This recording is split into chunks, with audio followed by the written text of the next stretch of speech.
This program features live coverage of an African safari and may include animal kills and carcasses. Viewer discretion is advised. Welcome again, everyone. My name's Dylan from Tswalu Kalahari Reserve. I've got something fascinating to show you on our first part of the drive this afternoon. It's a praying mantis. Really cool. Welcome to WildEarth and Safari Live.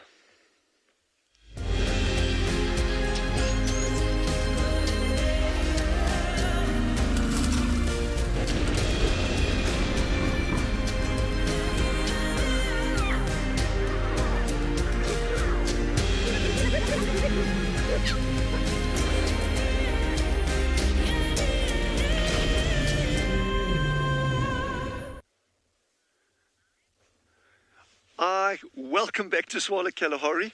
I was waiting for this the whole afternoon.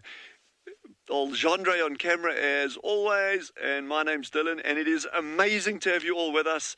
I'm super excited. I'm sitting on the sand. We stopped on this dune crest to just kind of like do our little opening thing here, and it's really pretty. And as we stopped, there's a praying mantis, and there he goes walking there. Look at that.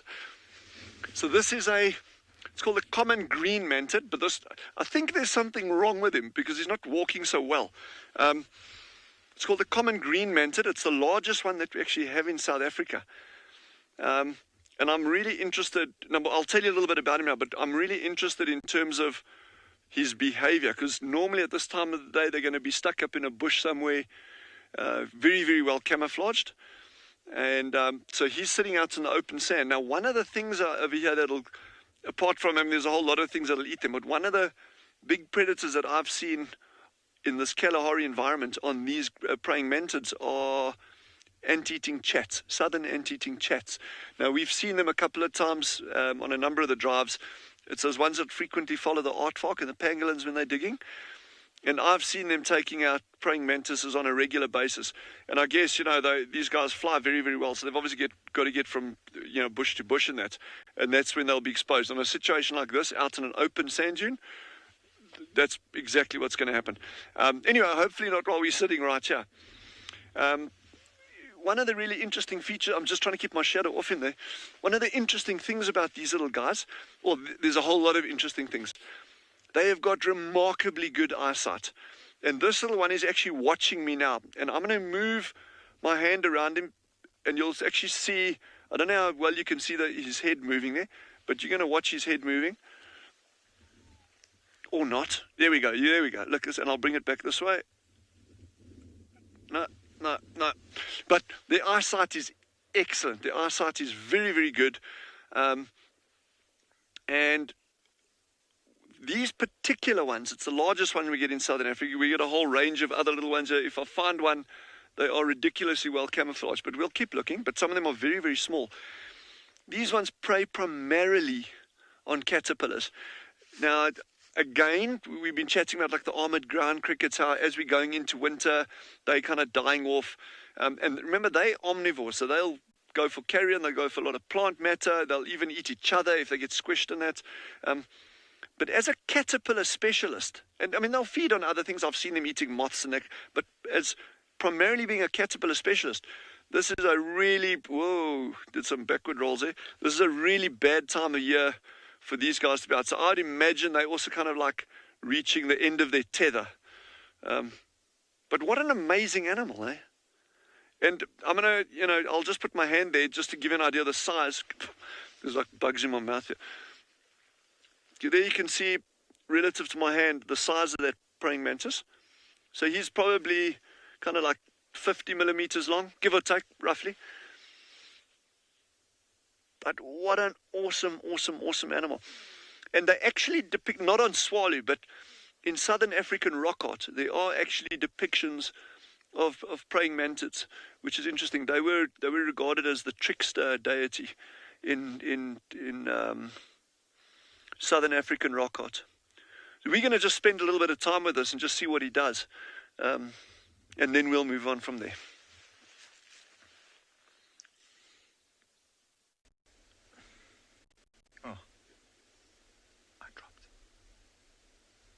Good afternoon, everybody, and welcome to andBeyond Phinda Private Game Reserve. My name is Jared Dupree, and we've got Marcel behind the camera with you today.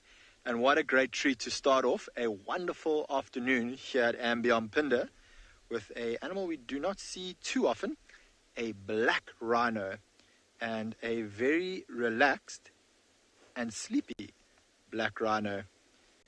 It is the same one that we managed to find. Very fortunate to find him again.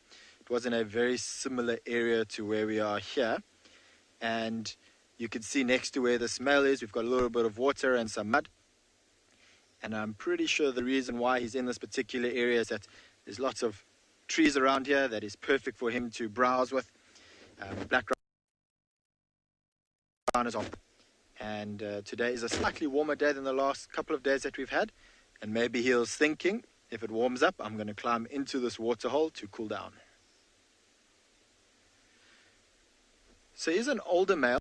We do recognize him. He's one of the older males that we've got on the reserves. We estimate him to be in his late 20s. So he, or could be older than that. So he's sort of towards the end of his lifespan, but he's done a good job. You'll notice that his condition is starting to drop with age, which is what is expected of an older. Unfortunately, as they start to get older, their teeth start into elephants, and they just do not feed as well. And you can sort of see that his condition isn't in pristine, looking good. He does have a couple of wounds. So the wound that is behind his front right shoulder is actually not from fighting. That is from a parasite, and the exact same parasite that you will see with giraffe, where you've seen the wounds on the giraffe necks. I'm sure WildEarth. It is from the exact same parasite that lay their larva in the skin of black rhino, and that wound starts to irritate him, and so he will rub it and scratch it vigorously against branches, and that's why it looks so open. He doesn't have any oxpeckers on him at the moment, but if he did have some, they would probably be picular area. And then if you look just below his wound, you'll notice lots and lots of little ticks. And those ticks are attached to what looks like another wound as well. So it's quite usual when rhinos have wounds that those are the areas where ticks will attach themselves. And then if we move towards his face, you'll see that he has quite his eye, that scar, not a very fresh wound, but probably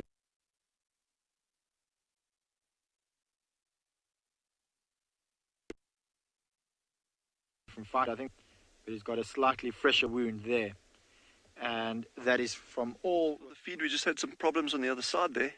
So I just picked this little guy up to see if there's any obvious signs of any problems with him, and I can't. He's actually just sitting grooming himself on my hand. I guess I don't blame him. It's like, but yeah, he's super relaxed. But I'm going to bring him a little bit closer. You might be able to get a really good idea of him grooming himself there.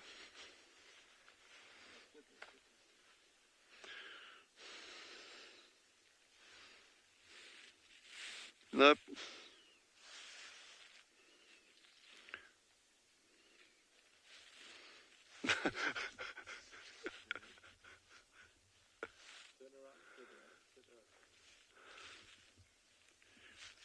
Sinek has asked, what do they hunt? He's right behind me now. I'm going to try to turn around slowly. What do they hunt on Tswalu? These little praying mantises, these particular ones, I'm just turning around slowly, are predators on caterpillars. They'll eat other things as well, but caterpillars is their primary diet. It's not impossible. I don't know if you can even see this thing, because I can't. Okay. It's not impossible that they will eat scorpions, but it's very, very unlikely. We do get scorpions that live on the bark of these trees. And, if you got a praying mantis up on the bark of a tree, and there's a tiny little scorpion there, you could, but I think it would be very unlikely, with scorpions being super good predators themselves, it probably wouldn't end well for one of them. Oh, hello, little man. There you are. Did you enjoy that? Did you guys see where Jandre was, what he was up to? But I'm going to walk up to this bush now, and I'm going to get him onto the bush there, where he's out of sight of birds. Hey, did you see him fly? How awesome is that? So there's actually doesn't seem to be anything wrong with him. I did a quick veterinary check on him. All his vital signs were good. Heart rate was fine. Breathing was good. Yeah. All his appendages. There's no appendages that have been bitten. So he seems good. But yeah, we'll just leave him. And it's just, I'm really interested as to why he was out at this time of day. And also, I'm not saying they won't occur on these bushes. It's just, you can see that little insect actually sticks out quite well on a bush like this, which is not ideal. Here's a hoverfly. Sorry, can you get on this one, Jandre? It's a crazy creature. He's just gone. Wait, he might come back. Sorry, that was super. It was just the coolest kind of hoverfly, which are very important pollinators. So back to the praying mantis, I was just saying that, it's this kind of bush is really not good for him for camouflaging himself. These kind of bushes here are far, far, far better for them. They'll blend in a whole lot better. The color matches him better. You've got slightly broader leaves, that kind of thing. So that's the other thing with camouflage is, just because the animal's well camouflaged, it doesn't mean they're going to be in the perfect or on the perfect substrate the entire time. I mean, these things happen, and, you can get a praying mantis that just gets caught out in the open. But yeah, this is what I love. You come out here, you see there's a praying mantis, then there's a hoverfly. There's just so many cool things going on at the same time. And you never know what you're going to find, eh?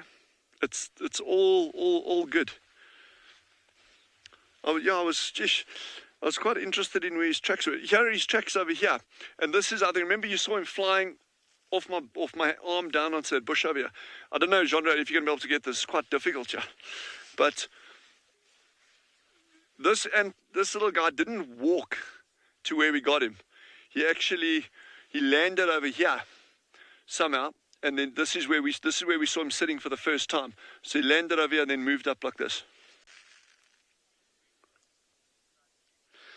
So Rosalind has asked the dead obvious question that I should have actually mentioned from the get-go, and I didn't. So thanks for that, Rosalind. Rosalind has asked why they called a praying mantis. So they've got a habit, and you didn't see it so nicely on this one here with the posture, is they actually sit with their four legs. Oh, they've got 6 legs. That was weak. But they're 2 long front legs. They sit with them out like this, and it almost looks like they're praying. That's where the name praying mantis comes from. Yeah, so he obviously didn't walk across sand. He flew from there, landed over here, and then he moved up this way, ding, ding, ding, like that. It's just really interesting that he was out there. And for those of you cynics amongst us, we didn't put him there, I promise. Sometimes we're just lucky.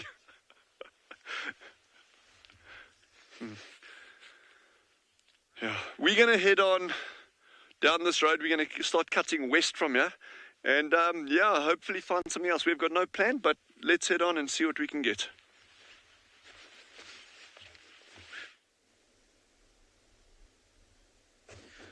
Welcome back, everyone, and I do apologize for the loss in feed earlier.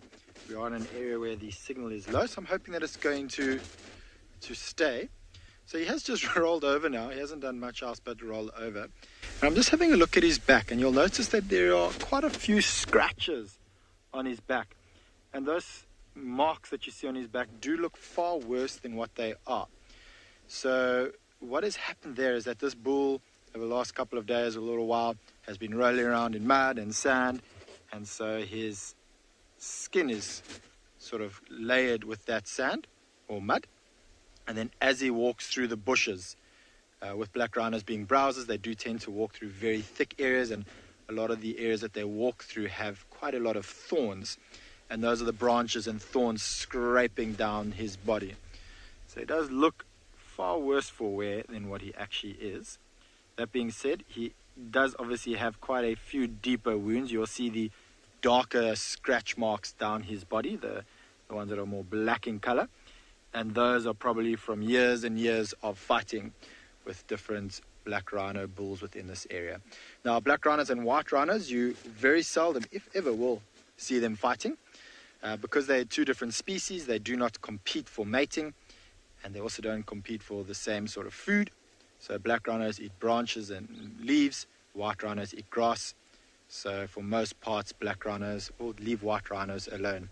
I have in fact seen interaction between black rhinos and white rhinos, and it was very passive. It was more curiosity, coming over, having a look, and then moving on.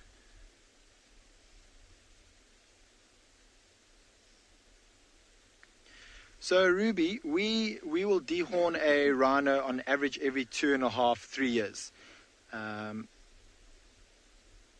Their horn does grow extremely quickly, like our fingernails, and they will continue on growing until the day they die. And so we want to just make sure that when we trim the horn, we keep it at a length that is at a value that a poacher would never want to come onto the reserve and poach for. And so it's about 2.5, 3 years. So I do imagine this bull will probably be trimmed soon. That being said, he is an older bull, and like I said, probably closer to around 30 years old. And judging by his lack of movement over the last couple of days, I do start to worry that this bull is towards the end of his lifespan. And if we do deem him to be sort of towards the end of his life, we wouldn't dart him to remove his horn, because that would add, although there is very little stress in removing the horn, it would add, we wouldn't want to add any unnecessary stress to an older male like this.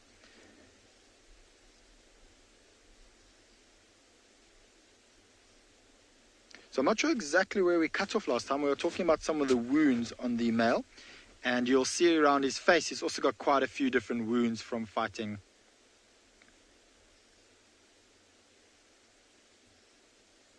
So Jane, older bulls do not hold territories into their when they become old, like this male over here.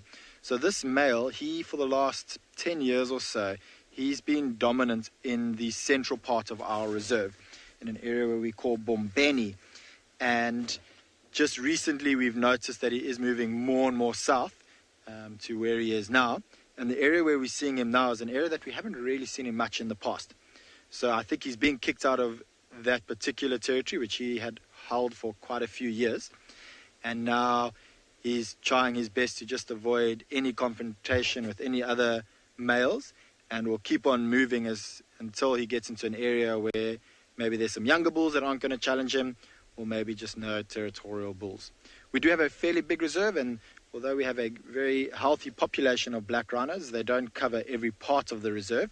So I'm sure that if this male keeps on moving, he will be able to find an area that's got good browsing, lots of water, and no males that are going to compete with him.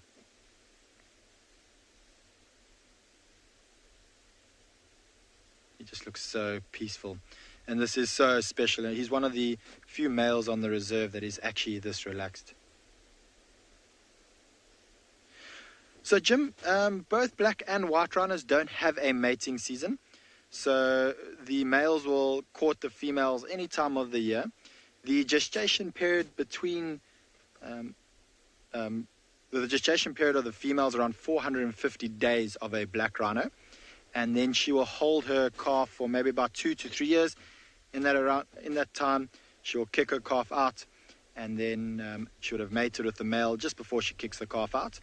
Now, let's say she loses her calf for whatever the reason might be. Maybe it gets predated on by lions, which doesn't happen very often, or the calf gets sick and dies. She'll go straight back into estrus again. So generally the calving interval's around 3 years or so.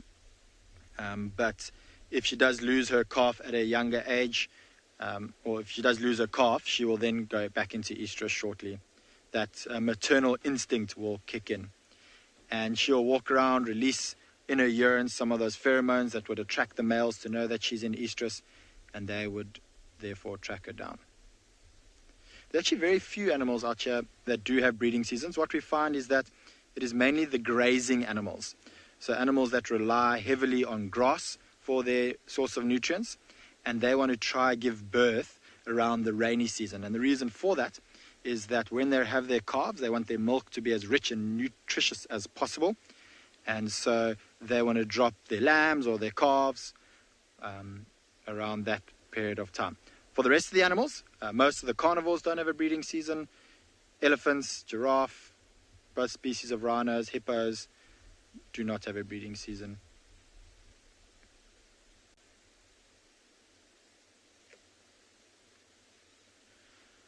All right, so I think we're going to leave this male. He's sitting here nice and peacefully. I think we're going to carry on to see what else we can find. I believe there is a hippo waiting for you.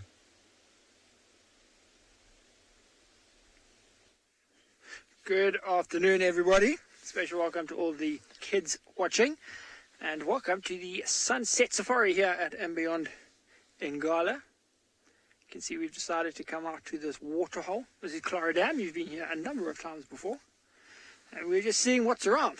You'll be doing this wonderful drive with myself, Sean, and we've got the Odie behind the camera. There's his finger.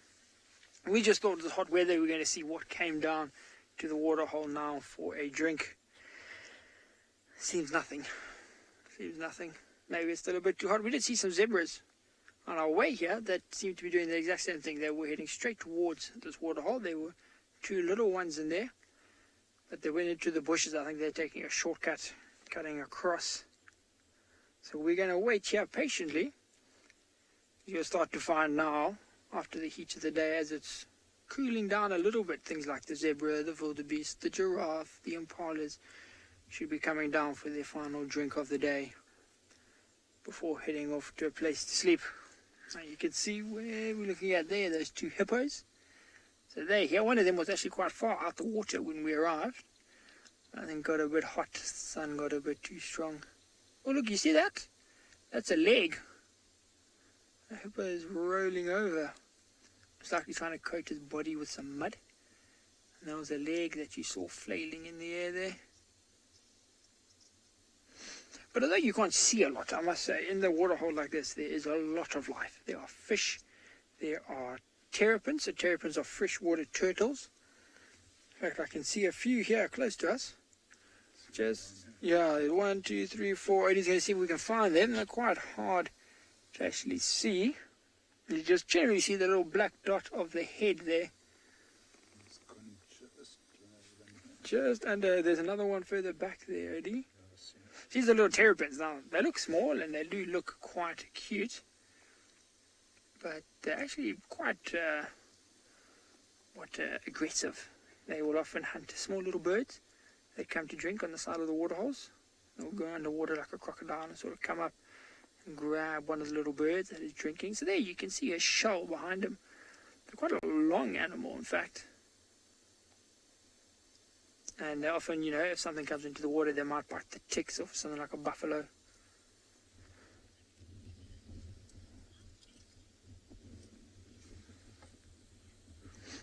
So we've got a question from Sophia, our first question of the day. Sophia wants to know how big a hippo can get. So Sophia, you saw the rhinos at Phinda, and the hippo is roughly the same size. Roughly the same size. Obviously doesn't have the big horn, Sophia, but it's about the same size as the rhinos. But very unlikely, Sophia, to see them out of the water. I mean, in my whole life, I've maybe seen 5 hippos out of the water. So you've got to be quite lucky, at least here at andBeyond in Ngala, to do that. If you go to, you know, a place like Botswana, you'll have a much higher chance. But you can see there, Odie is shining on the zebras. So they have finally come. Those are the ones that I told you about. So what we're going to do, we're just going to move about 5 meters, maybe a bit more than that, about 10 meters, to see if we can get a better angle from the side of the waterhole. So just bear with us for 20 seconds as we just move the car. So you'll see, this is the herd I was talking about, because they've got the 2 small little babies. Now these are very young zebras. They're still very fluffy. So if we go just over here, Odie, you can get that? and you'll be able to see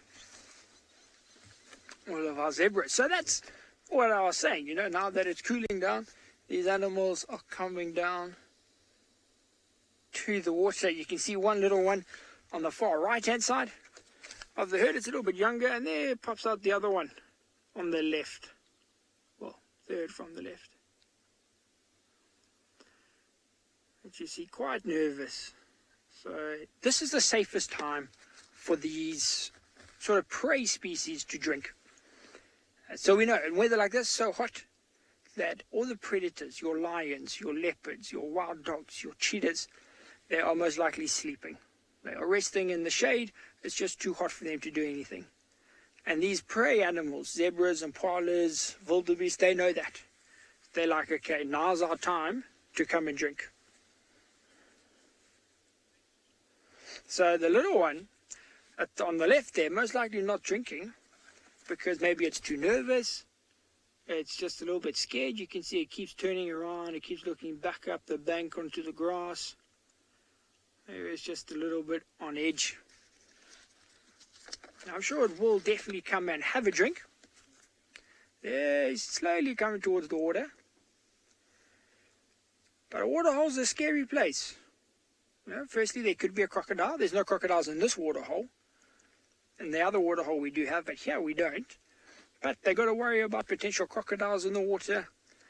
Their heads are down. They're making a noise, so they can't hear very well. They can't see very well because they're just looking straight down at the water. Their sense of smell, their nose is very, very close to the water. So all of their senses that they use are sort of, distracted at the moment. And so it's a very vulnerable time for the animals. Not just zebra. Giraffe also, you know, they got to bend down. Bend down so far, it's quite an awkward position for them. It makes them very, very, very, very vulnerable to attack. That's why you'll see these animals come down. Hottest time of the day where everything else is sleeping. Have a quick drink, and then they're out of here again. That little one did not drink very much. But they might have come down a little bit earlier. Maybe they come down 2-3 times a day, have a drink, leave.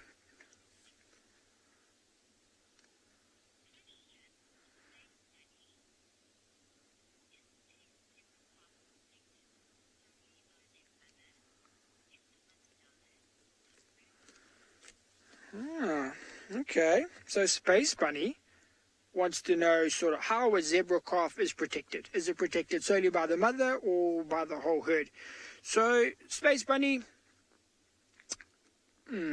its mother will obviously protect it, but also the stallion. So with zebras like that, there's a harem. So there's a number of females, and then there is a male that sort of controls, for want of a better word, the entire, or all of the females in his group. Space Bunny. So that stallion will defend the whole herd. So if something comes, he might try and chase it away, and that would then protect the calf.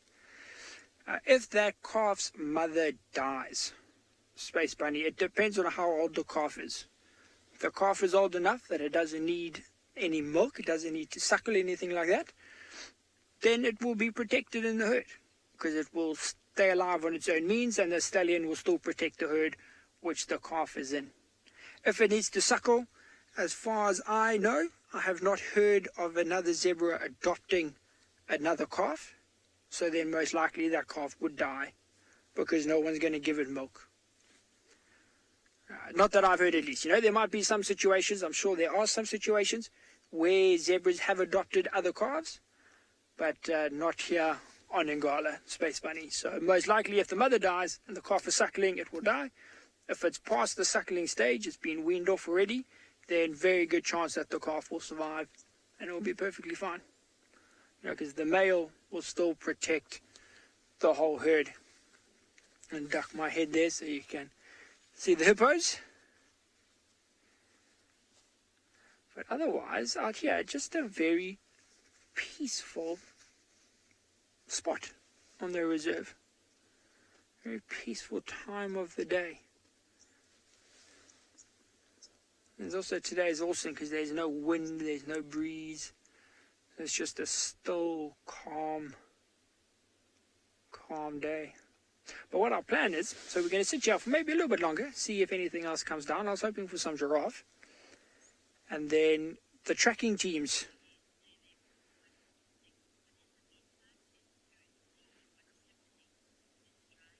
Some of the tracking teams were out this morning, Shane. They walked far. They walked about 12 kilometers trying to track down the lions for us this morning. So maybe we'll hang around here for a bit and then see what happens.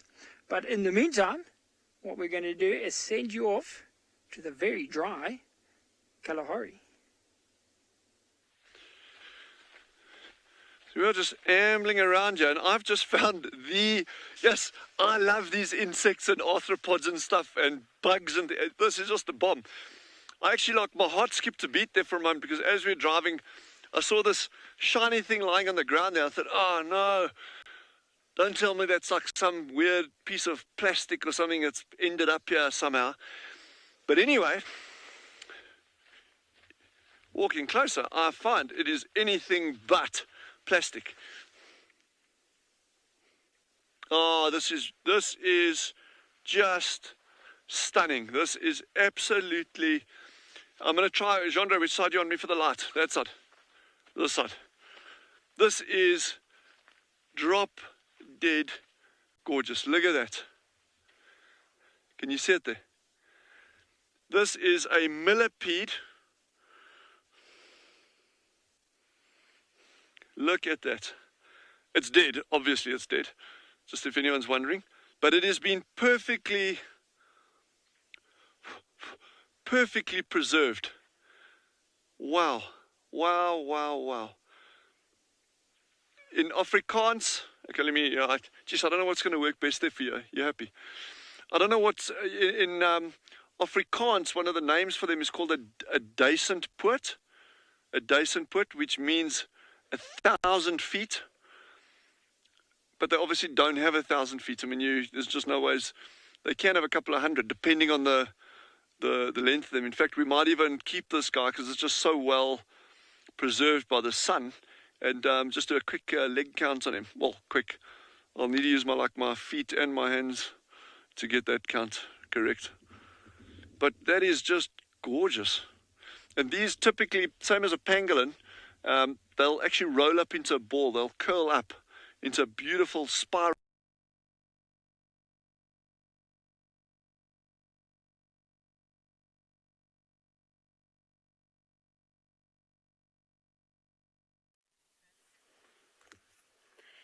Sorry about that, but welcome to a Pridelands here in Tswalu Game Reserve in the Greater Kruger National Park, where things are a lot calmer than they were this morning with a herd of Impala. They're very relaxed. I was just watching them to make sure because they were looking in the other direction. My name is Taylor McCurdy, and on camera with me is Kat. And like I said, we are bringing you this live safari from Pridelands. So we've just come back out to the open plains to scan for giraffe and zebra and all sorts of things. But there isn't much here, except there's now a female group of Impala. All the boys seem to have vanished. And there is only just one proud male off to the left-hand side. He has won the prize and is now with these lovely ladies. And he's on high alert. He's been chasing a few of the younger rams, which are just coming up ahead. He's been chasing them around and not wanting them to come anywhere near his girls. But I think he has forgotten that mating season is now over and that he is a little bit too late. But we'll give it to him anyways. Not even any birds this afternoon. It's very quiet. Even for elephants. We haven't found one elephant yet, but we will hopefully see some. My goal is to at some point get a beautiful silhouetted herd of elephants moving through this open plain, because it's at quite a great slope. That I don't know if you can really notice that, but the Impala are walking uphill now, and if we can park down nice and low, it would be really beautiful. Or even to have Impala bounding about at sunset would be quite nice. I was hoping we get that with the lions yesterday, because this is where the lionesses walked. They walked across this open area and headed north. They might be back tonight, who knows? We shall see. But for now, all is calm here at Pridelands. You can see the ewes just grooming themselves, swishing their tails as they normally do, just doing general Impala things, and the ram on lookout. He's very busy. You can see he looks over his shoulder, and then he looks ahead. Must be very stressful being an Impala ram, especially when you've got some other males that want to steal the herd away from you. Again, not that they're really mating or anything at this time now. That rutting season is finished. And they typically become a bit more social, where you can see many herds of Impala ewes meeting up together, and the males will also not be so territorial, and they'll be quite happy to have other males pop on by. It's just for a few months of the year that they become quite aggressive, well, to one another. And they're just nibbling on the small shrubs that are popping up in this open plain.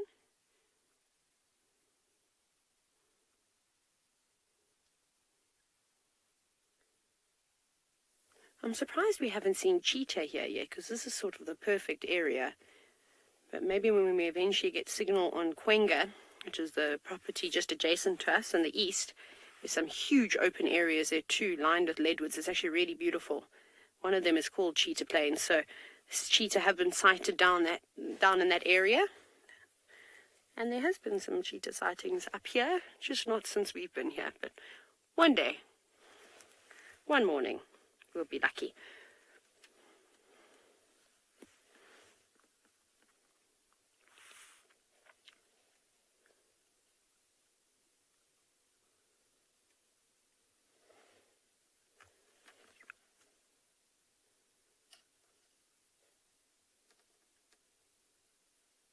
I thought I heard some ground hornbills for a second, but it could just be my imagination. This is another thing that we could see out in these open areas.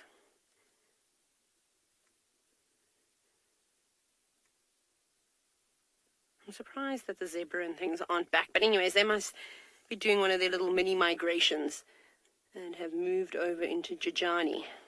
There's also some nice open plains and some big watering holes down that side. Impala's walking with a mission now. He had his head down. Found something to eat. That's all he was up to.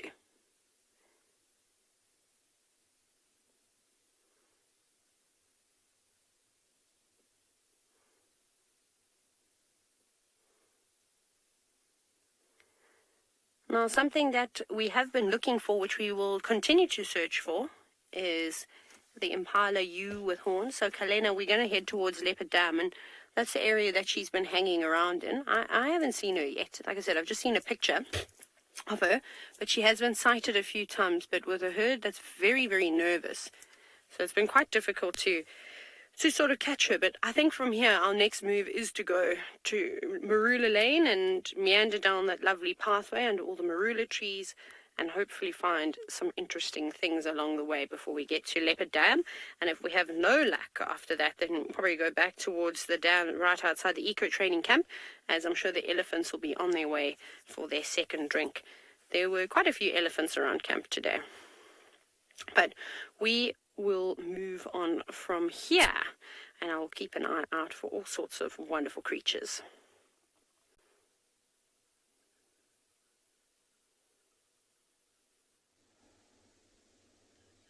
Okay, so the adventure continues here at andBeyond in Ngala. So we're still at the Waterhole.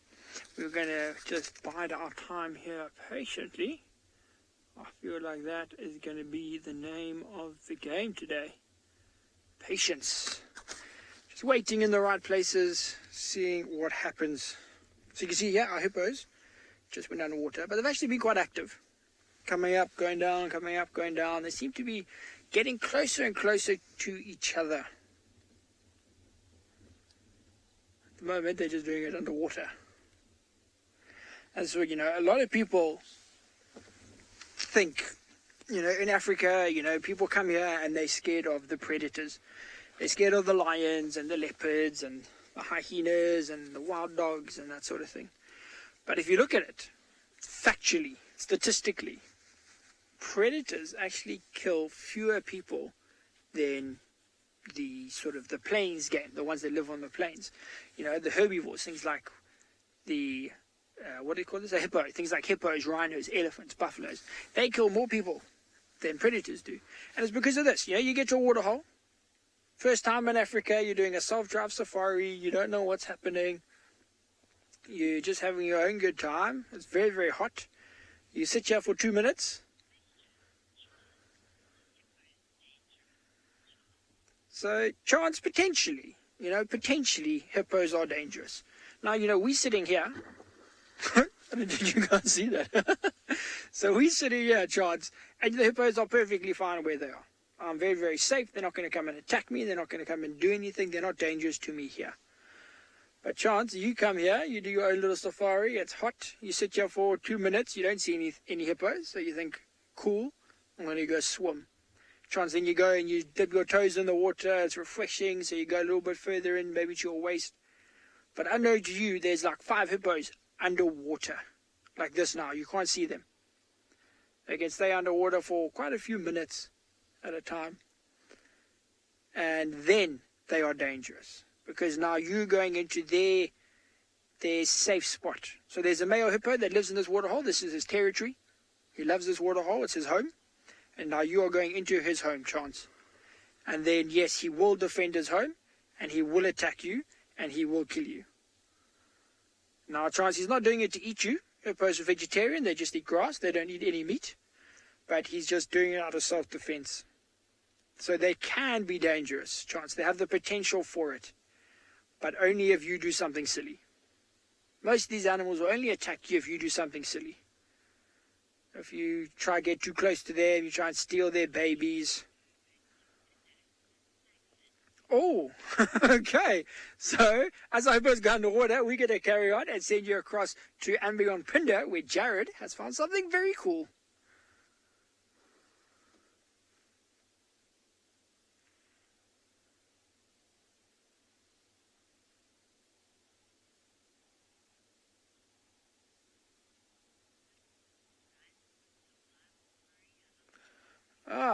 Okay, so apologies for that, having a bit of a technical issue there at Phinda, and you are still stuck with us delightful people here and we're going to go look at that hippo on the left there. Can you pat someone on the left there? Oh dear, a bird just landed on its head. So if you zoom in there you can see the bird. So that is an oxpecker. Now the oxpeckers will come and land on the hippos to drink. Because remember we said that the terrapin will sometimes hunt the birds that come on the side of the water. Coming to a waterhole is also dangerous for birds. Not just the zebras and the giraffes, also dangerous for the birds. So landing on the hippo is much safer. The bird knows the hippo is not going to do anything. I don't even know if the hippo knows the bird is there. It's got very tough skin, very thick skin on the hippo.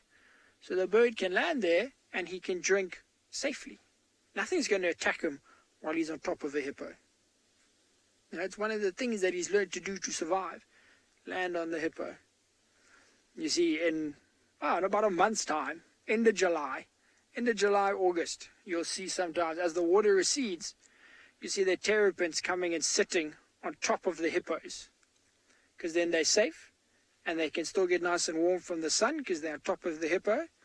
It's quite funny. And there comes another oxpecker to the other hippo.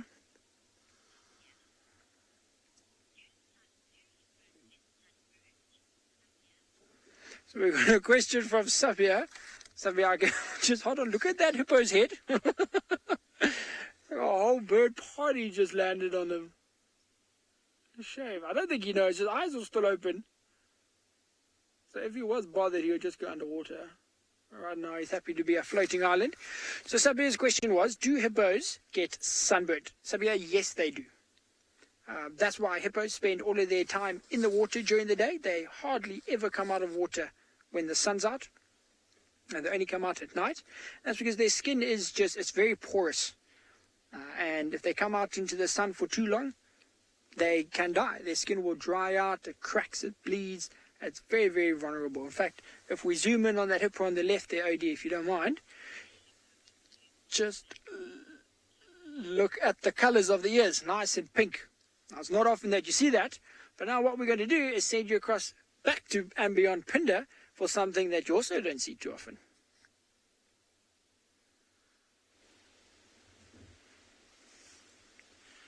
Welcome back, everyone, and I apologize for the signal issues that we had earlier, but he's just moved slightly more into the open. How fantastic that. Just he stopped to smell. They have an incredible sense of smell, and he'll be able to smell any ants or termites in the area.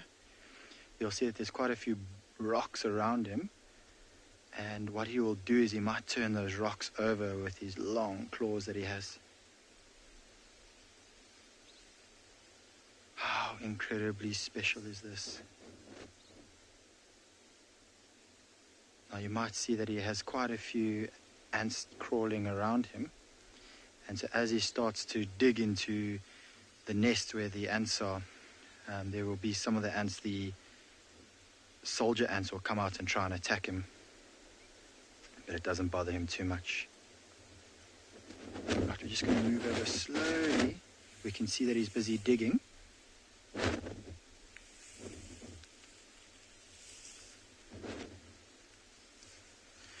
All right, well, I would like to thank all the kids for joining us today. Please do stay tuned and enjoy this beautiful pangolin sighting with us. We are now opening the floor to everyone to ask questions. Now, I'm just going to ask Marcel to zoom in on his scales. So have a look how rigid those scales are. And as he gets older and older, the tips of those scales are going to break off.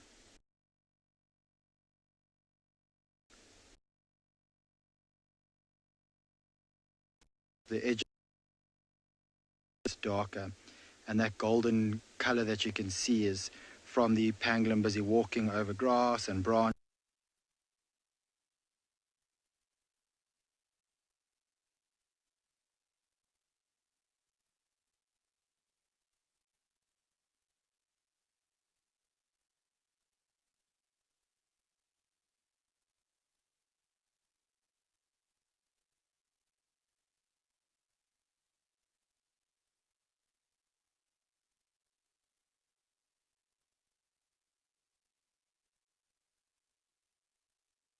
With our hippos, and we do apologize about the technical issues at andBeyond Phinda with the pangolin, but you did get to see it, so how cool is that? Really, really cool. And so my dad has been going on safaris for 40, 50 odd years, I think, maybe only 40 odd years, and I think he's only seen like 2 pangolins in the wild, so the fact that you guys got to see one even briefly is really, really awesome. Really, really awesome. But yeah, we're just relaxing here with our hippos. One of them has actually swam a little bit further away. Looks like he's going to the back of the waterhole. I think it's a little bit shallower there. There's also a bit more shade. So maybe he's going to go relax on that section. Because it's actually quite interesting. It doesn't look like it.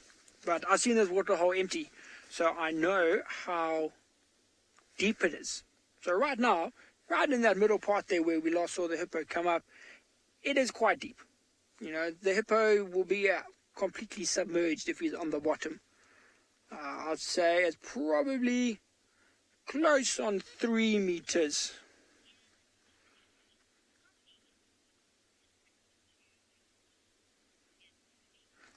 So Ian Timothy wants to know how many hippos can fit into a waterhole. So Ian, let's take this waterhole for example. If we get OD to zoom out there, you can see how big this waterhole is.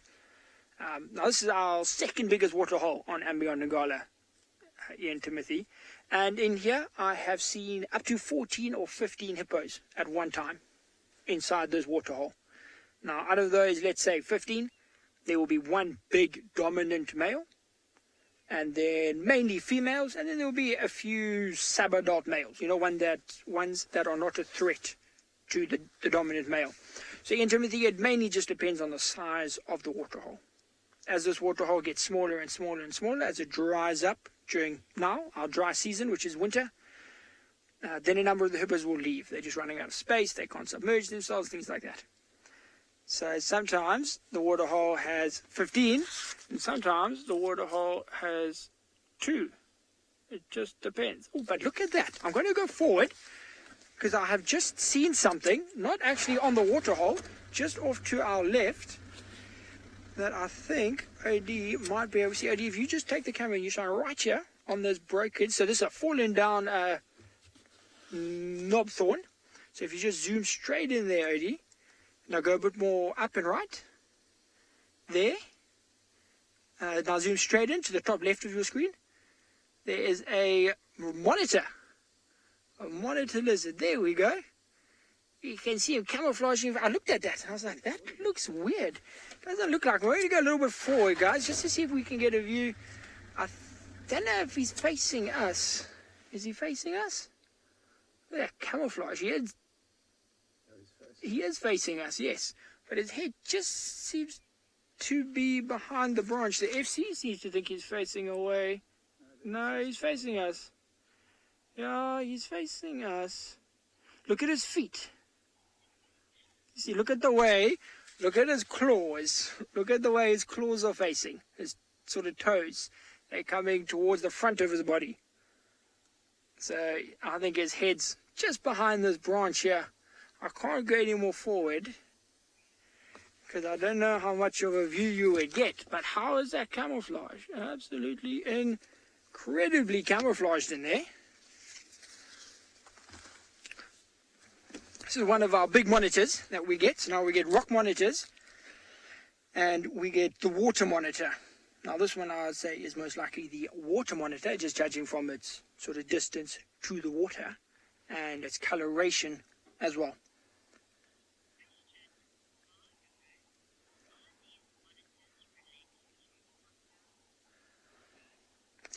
Margot.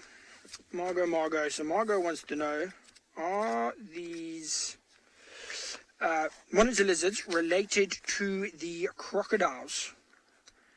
Margot, I'm going to tell you shortly, as soon as I find it in my book. I wouldn't be surprised if they are. I've never had that question before, so I'm not 100% on the answer. Let's have a look here. Smaller than rock monitors. I'm going to have to get back to you there, hey, Margot. I'm going to have to get back to you there. I imagine there would be some sort of connection if you follow the ancestry back enough. But I'd have to go and actually research that, Margot, and let you know in 5 days' time. Unfortunately, my book does not say if they are. Unfortunately not, but I used to live in Thailand. So I lived in Thailand for quite a while, and the monitor lizards that they have there, we went to this one park for lunch, and they grow 2 meters, 2.5 meters. These things are huge. They are massive. And both of the ones that we get here do actually get quite big. This is probably one of the bigger ones I've seen. And pretty intimidating when you see them swimming. They look a lot like the terrapins. In fact, that you just see the head as it comes past, as it swims along. And it's quite intimidating. And very, very strong, especially the tail. So the tail, as we said, is the part at the back on the far side of the image, the right-hand side. And a very useful tool in terms of defending themselves. So the rock monitors, they do have quite a good bite. They very, very strong bite, but they use their tail as like a sort of a whip. And they whip their tail up very, very quickly. You can actually see a couple videos on YouTube where something like a martial eagle or even a leopard is trying to attack one of these monitors. And it flicks its tail, and you can actually hear the whip as the tail sort of slices through the air. And it's quite intimidating. I've seen one video where the leopard actually backed off, where the martial eagle also flew away. But they still get, eaten by martial eagles. I have also seen that. I see here that one of their biggest threats, it says, is martial eagles and the honey badger. So that makes sense. Honey badgers just attack everything. They're not really scared. But you can imagine a guy like this hiding inside the tree like he is. Nothing's going to see it in there. In terms of any birds, any eagles flying over the top here, he's in a very dense area, so they weren't going to see him from above. The only, I would say, potential threat to him inside there is a snake. Something like one of the African rock pythons that we get that also would live or hide, ambush from a thicket like that. Could be a threat to him where he is now, but otherwise he is fairly safe inside of there. And inside there, he can even go, I'd say, there are probably a few ground birds that have a nest inside there. Maybe a squirrel might go into an area like that. And then this rock monitor will go for either of those things. So he's placed himself very well there in the shade.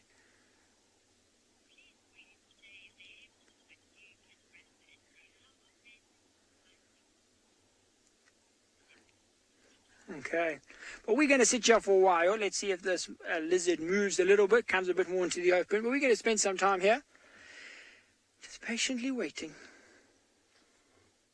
WildEarth relies on support from viewers like you to carry on broadcasting our daily live shows. A small donation goes a long way in helping us on our mission to connect the world with nature.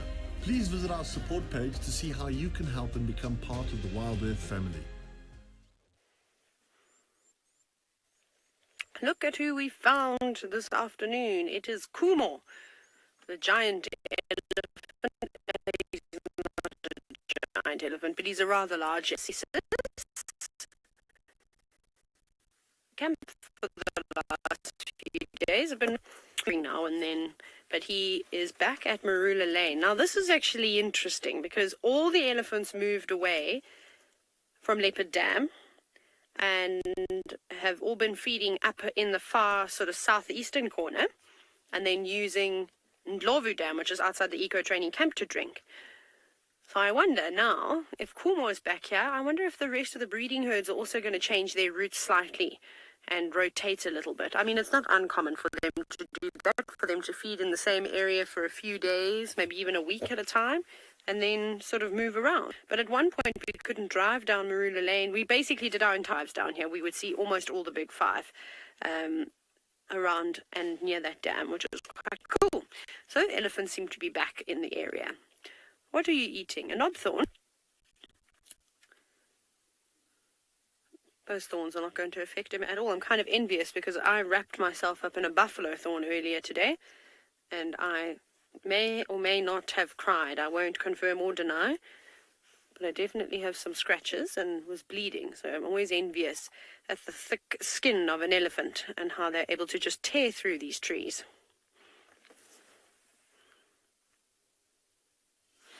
So, Margot, I know this elephant has got a collar on it, and you've asked a question pertaining to if the elephants can outgrow them.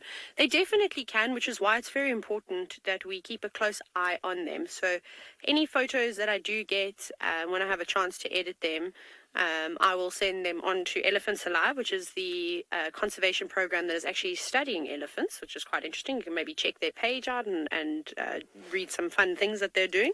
So if I were to notice that an elephant that we saw that had a collar on it, it looked a little bit too tight, we would notify the relevant people and inform them of this, and pretty much maybe stay with the animal the entire time, and people would come out and sort something like that out quite quickly.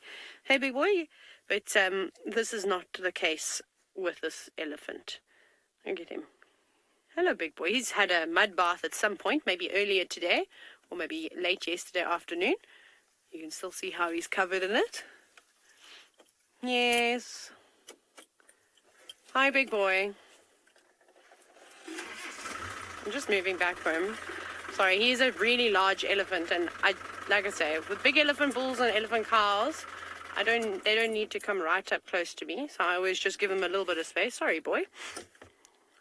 I was pretty much right on his pathway. I didn't realize that was the path that he was going to walk.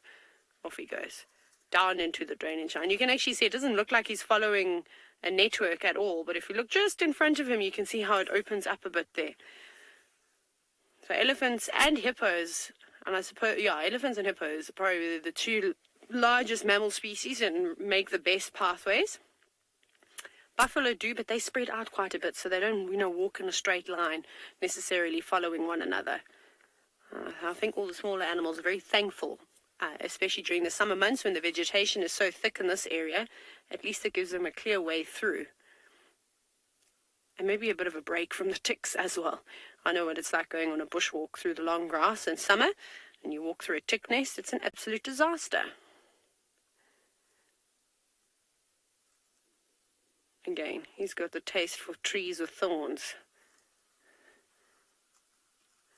It'll be interesting if they do go down towards Leopard Dam, because it doesn't look like he's had a drink recently.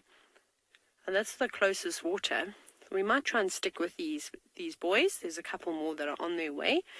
Maybe they just cross the drainage and then drink from the northern side of Leopard Dam. But I'd like to go there because there's something that I want to show you, but I'd like some animals to head in that direction so we can do it all at the same time.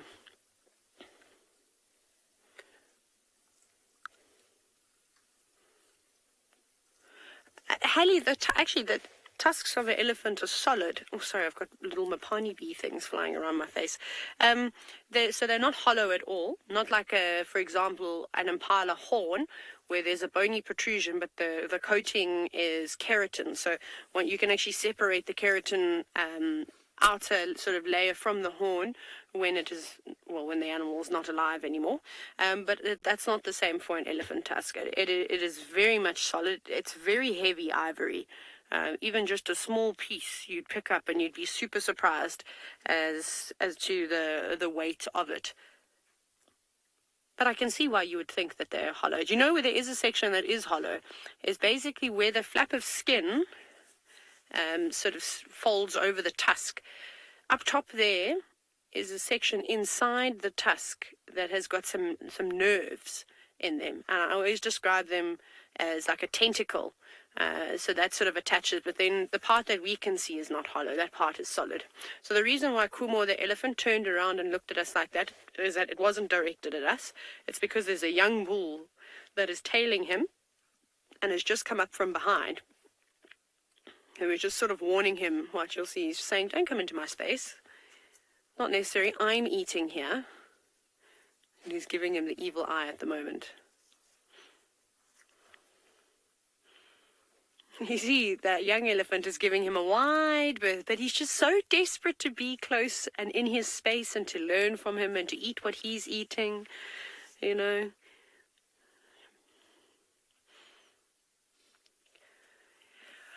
Sassy Cassie, so some of the research that is being done on elephants by Elephants Alive, it's a project that I'd really like to find out more about. And actually, I'd love to go on one of their sort of data collection research runs. I don't know what they call them, but anyways, when they go out and get their research, is the effects of bees on big trees, and then obviously the relationship with the elephants, because we know that elephants can be labeled as quite destructive.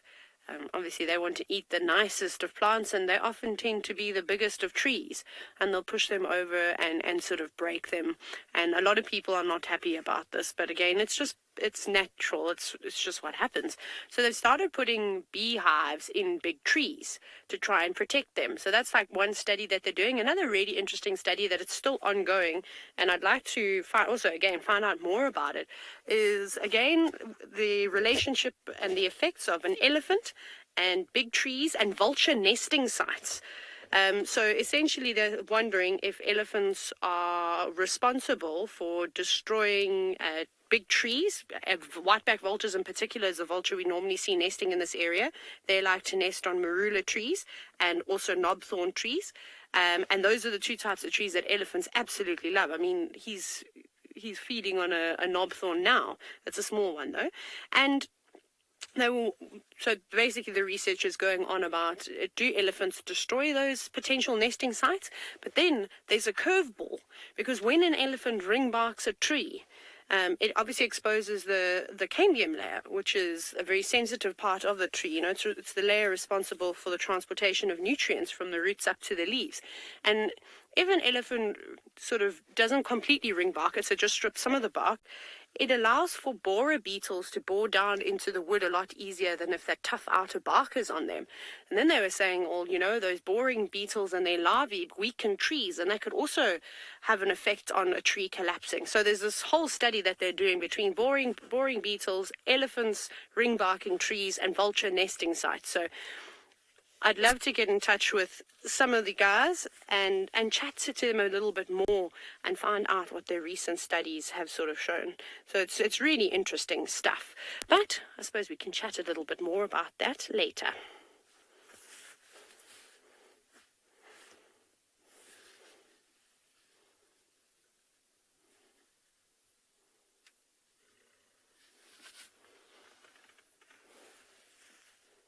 Similar reasons to what the elephants do up in the Greater Kruger National Park area. There is absolutely little information that you can find about the Temminck's ground pangolin. And so this research that we're doing on Phinda at the moment is groundbreaking. We're trying to figure out the territory sizes, what time they get active. Going into winter, we have noticed that they are getting active earlier in the day than what they are in the night. We think we know what the gestation period is, but we'll be able to tell once we see that the male joins up with the female. And we have actually had it a couple of weeks ago where one of the females that has one of the tracking systems on it went and visited one of the males in his burrow for one night. And so we're hoping that they're mated. And then hopefully in the coming months we'll be able to see when she's got her pup.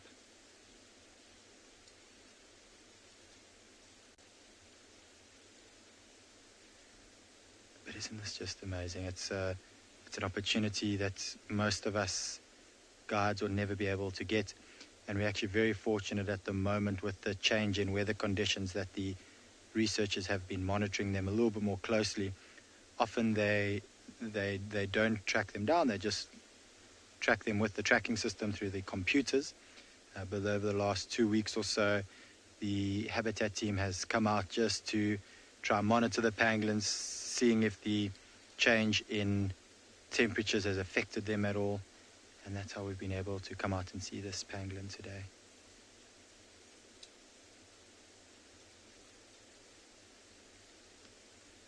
All right, we're just going to stand up. We were sitting down.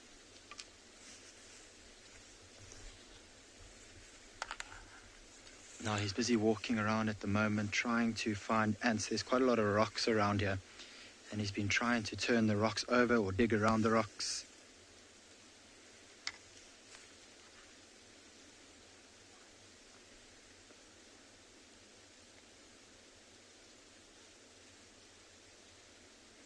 Now, one of the ways that we actually find the pangolin when we're in a close-by area is just by listening. And I'm just going to keep quiet so you can hear how noisy he actually is.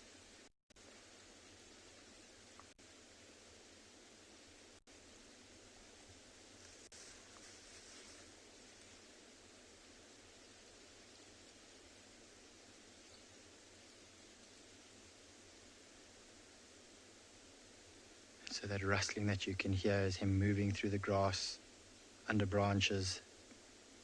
You can sometimes hear him digging away at those incredibly long claws that they have. They're extremely...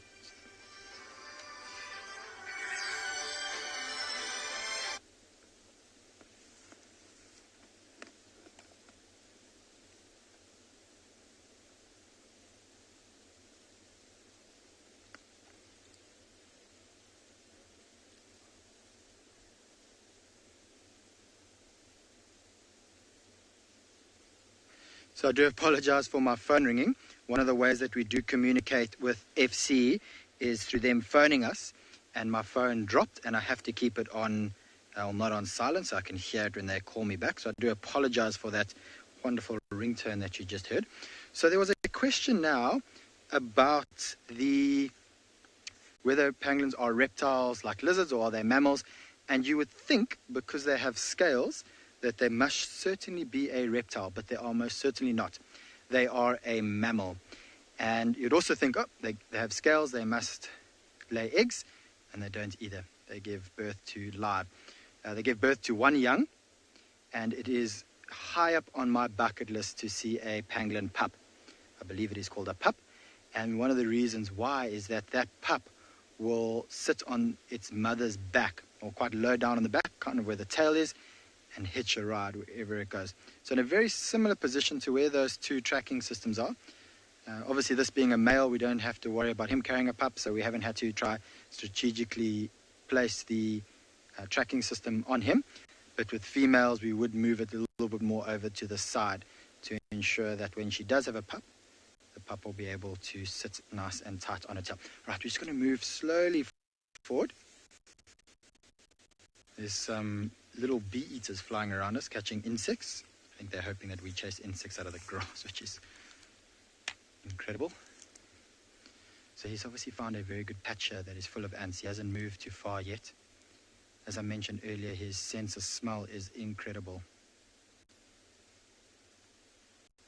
A bit superior to mine.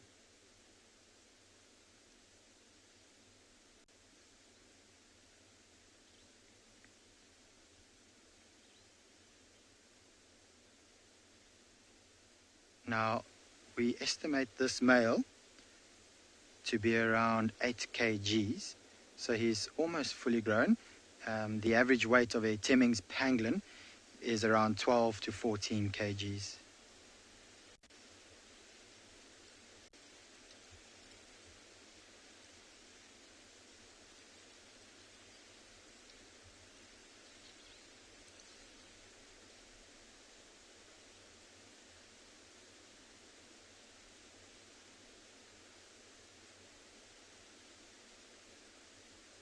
We're going to move one more time, see if we can get a slightly better view.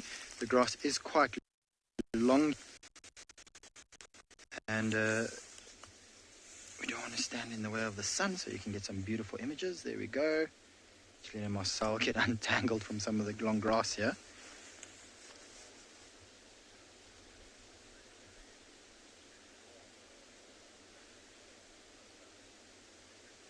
So at the moment, it doesn't seem like there's any termite mounds around, and it is incredible watching these pangolins feed on termites. They can dig quite deep into that mound and incredibly quickly with those long claws that they have on their front feet. So if he does walk, you'll notice that he only walks on his back feet, and he tucks his 2 front feet in. And their front feet aren't used for walking at all. The sole purpose for their front feet, which has completely different foot structure and longer claws than the back feet, is for digging and feeding.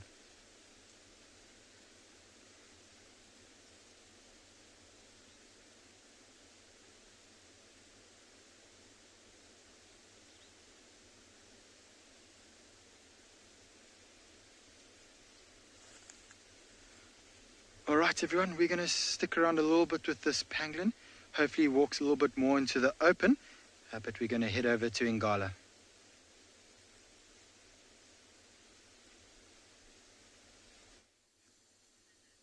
So we have managed to find a spot where you can see the head of this monitor lizard. So it was facing the direction that we thought it was. It was facing towards us. So that's its head there, you can see. So yeah, there's its front legs, and we were looking from its left. So we were looking down the body is where we were. But even like that, I mean, how impressive is the camouflage? It's quite incredible. But from here, much, much better. You can see the face quite nicely. Looks like his eyes are closed. He is just having a rest. Even when we moved the car, we drove over a little branch and it cracked. But nothing. Didn't move his head, didn't do anything. Probably relying on his stillness to act as his camouflage. Which makes sense because it is very, very good. But while you were away looking at an awesome pangolin, Margot, I did a little bit of research, and from what I can find, that these monitor lizards are not quite related to the crocodile. It says the main difference is that crocodiles are like a large reptilian carnivore, where these monitor lizards are actually a suborder, a subspecies of reptiles. It says that now people are starting to think that they're more closer related to sort of snakes. Snakes is like would be like, they refer to it as a sister of the monitor lizard. And I mean, now that they've said that and I read a bit about it, it makes sense. You know, they both have forked tongues, the snake and the monitor lizard, where the crocodile does not have that forked tongue. Unfortunately, this monitor is sleeping, so we're not going to see its tongue, but it does have a forked tongue. So, according to my research, Margot, it is more closely related to the snake than to the crocodile. It's very interesting. It's not often that we see these sort of monitor lizards, especially for so long. Generally, you see one that hears the car coming or feels the car coming through the vibrations, and they head off into a thicket.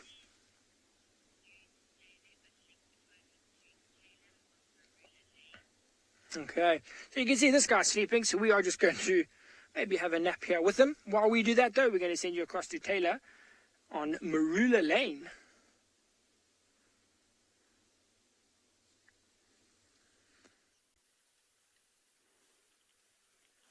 Finally, we have the scene that we've been talking about for weeks and weeks. Okay, maybe not that long, but for a while. We're on Marula Lane. We've got a herd of elephants. We just need to wait for more elephants to come and stand under these gorgeous marula trees that have climbed across the road. Oh, now we need a leopard up the tree, and it would be perfect, wouldn't it? Or some giraffe. That would also be quite nice.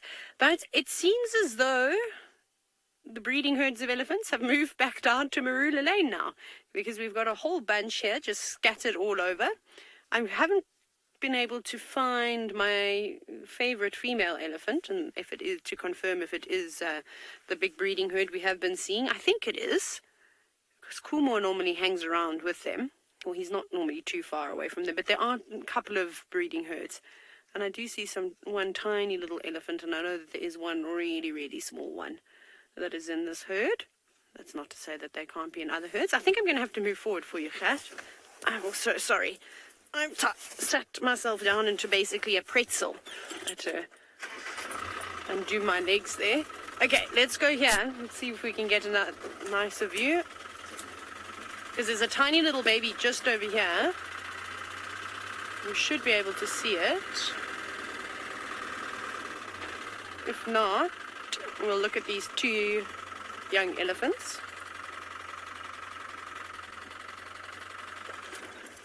Hello guys, or ladies. Always. Never impressed when they see me. Or just the young Ellie cows munching away. I think it is our favorite breeding herd. I don't know if it's your favorite breeding herd, but it's definitely mine. It's nice to see them all the time. Just munching away on a tree that has been pushed down. You can see they like to feed on the knob thorns. Most of the marula trees around here have also been pushed on over. But it's really only this time of the year that we see them doing that. Very rarely in summer, when there's a fair amount of fruit and nice lush green grass for them to eat, will they actually do this. But it is surprising as to how much damage they can do. Do you know what? This is the same herd, because that little elephant on the left, well, not that it's tiny, that one that's just gone behind the tree, there's been one that has been constantly secreting from its temporal glands, so those glands that are just behind the eyes, and just the tusk shape looks quite similar. And we spent some time with it, I think it was yesterday morning while we were with the breeding herd. So I'm pretty sure it is them, which means that they'll be heading towards Leopard Jam, because they've already had one drink this morning, but they will definitely go and have another drink.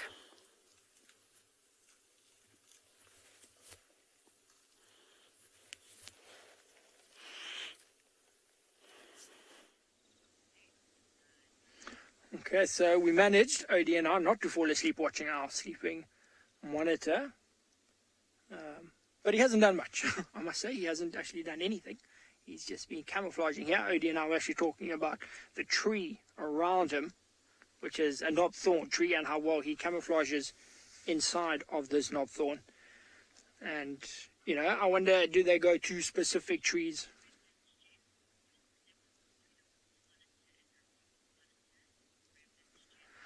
So now we've got an interesting question from Gremlins General. I want you to know what the difference is between a rock monitor and a water monitor. So Gremlins, firstly, water monitors are slightly smaller than the rock monitor. The rock monitor is generally a little bit longer, maybe a little bit bulkier. And as the name suggests, a rock monitor you will find further away from water. You know, we often find those ones around the lodges with the walls and but more sort of rocky areas where these water monitors, they'll always be close to a water source, be it a waterhole, a pan, which is just a very small waterhole, or rivers, lakes, any water sources like that. And then colour. Gremlin General, colour is also very different. So on a on a water monitor, you'll see it's got these sorts of colors, got a few stripes, got a few spots on the legs. It's more of a sort of grey color with sort of yellow blotches, yellow stripes. And I actually read earlier when I was doing that research that the young, the babies, are very, very, very black. So very black and yellow. It's like a very bright warning colors, you know, making them look dangerous. So they're black and yellow colors to help them sort of, you know, avoid predation.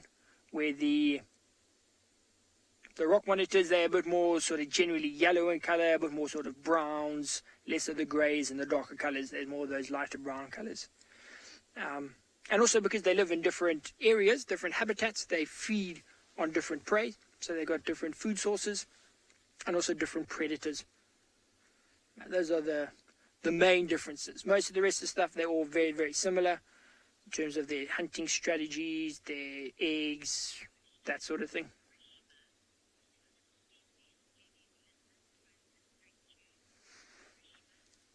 So Karishma wants to know what sort of species these lizards pose a threat to.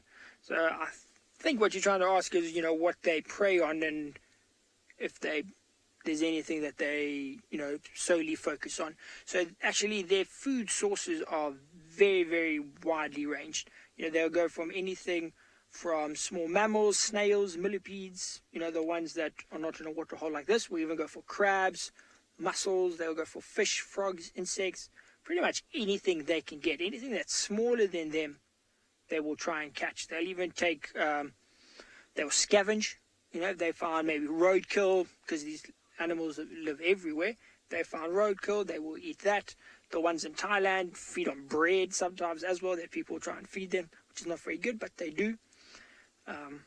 Those little terrapins that we saw, baby terrapins, these monitor lizards will snatch up. So they've got a wide variety of food that they can eat, which is good.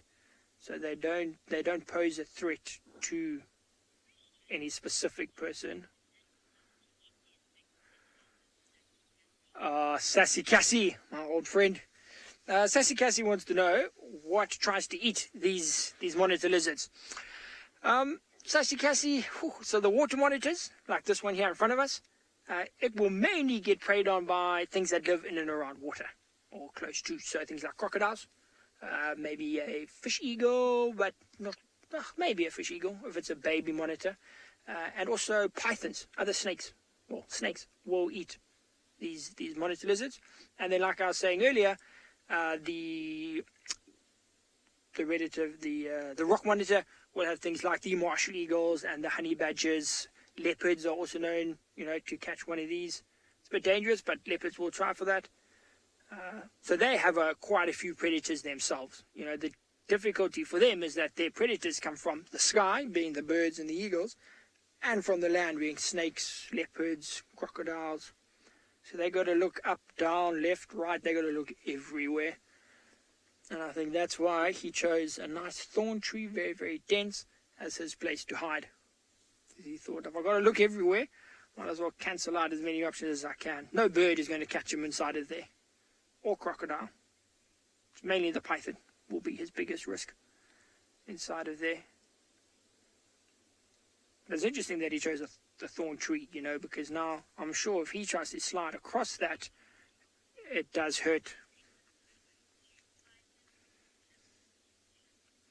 But what we're going to do, I think we've interrupted him long enough, so we're going to leave him to sleep. And we are going to leave the waterhole and see what else we can find. While we do that, though, we'll send you across to Taylor at the Pridelands, who's got a herd of elephants.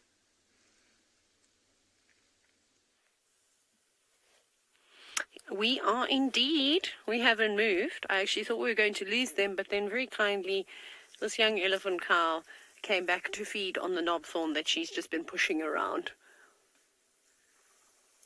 I'm really surprised at elephant strength when they get, at this sort of age, because she's not particularly big. She's taller than me. Maybe she's just taller than me. Khat, would you say? Or do you think she's much taller than I am? I mean, Yeah, maybe as tall as Gert is. I like to think I'm 6'1", but definitely not. But she's not particularly big. And you can also see that she hasn't got any swollen mammary glands just yet. So she is not pregnant. So she must be younger than 10 years old or so. So I'm just trying to figure out how old she must be. But she's not far off that, though. Not at all. But a lovely cow. This is the one that gives me the most trouble of all the elephants in the herd. And her tusks grow actually very to her trunk. I don't know if you can almost see they're pushing narrower, so they're sort of coming in closer rather than growing out a little bit wider. So that's how I remember her. Look, she's got like an extra fold of skin there from her tusk squashing up against her trunk. Not that that's really going to cause her too much trouble. But that's just a little identifying feature that I use to remember her. But this is the one that's thrown sticks at me. She shakes her head at me like she's just done there. Are you going to throw sticks at me today? It's funny how we all have our own personable experiences with these animals, and I don't know what it is. Sometimes some people get elephant bulls wanting to come right up to their car, and I move away before they can do that. But I always get the young cows having a go at me. I take it as a compliment. Ooh, Karishma, elephants have got an unbelievable memory, but to say how good is it, I'm not so sure. We'll have to get them to play a memory game and then we'll be able to see. But you can definitely tell they are more intelligent than a lot of different animal species with the way that they can remember the migratory paths. Oh, here she comes. She's going to come up to the car. So, and remembering watering we haven't used for years and years and years. And then, returning to them. Hi, big girl. Yes, you've also got a hole in your left ear. I think she comes right up to the car. She's very curious. Yesterday morning, she actually reversed towards the vehicle. And I thought it would be if she defecated on it. I would definitely have laughed. Why have you got a leaky ear? She looks like she's got some secreting from that right ear of hers. I don't know what's happened there. You don't always see that. Maybe she's got a little bit of an ear infection or something. Just agitation. Hey, big girl.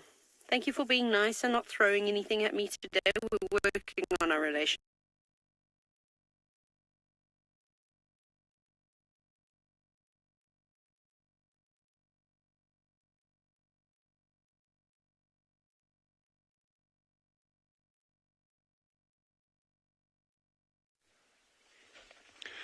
Guys, we've just found a Cape fox.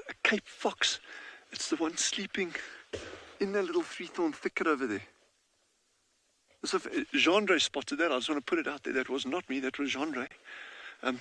We're about 180 yards distant from it, and it's curled up in a little ball sleeping. So we're not going to go closer just yet. I don't know how relaxed this animal is. There is a road that actually goes less than half of this distance to where the fox is. So what we'll do is we'll just watch him a little bit from here first, and then we'll move down a little bit closer. He's aware of me, so I just don't want to walk too close there, because he is watching us and he's very aware of it. So I just want to be very careful of that. We'll move out there with the vehicle just now. But let's just watch him a little bit from here. So these guys they're rodent specialists. So they're going for small mammals, and rodents in particular, and they'll actually use those huge ears, not as big as a bat-head fox that we've seen before, but still very large ears, and they use those for sniffing out the rodent burrows, and then they'll dig like crazy to get to those little things. I mean, they're not exclusively rodent specialists, and they'll go for other little things as well, but their major part of their diet is rodents. Oh, we're really incredibly lucky to see this little guy. And it seems nice and relaxed. Okay, we had a super comfortable distance from the animal. Like I said, it's probably about 180 yards. It's not reacting to us at all, so we just want to see.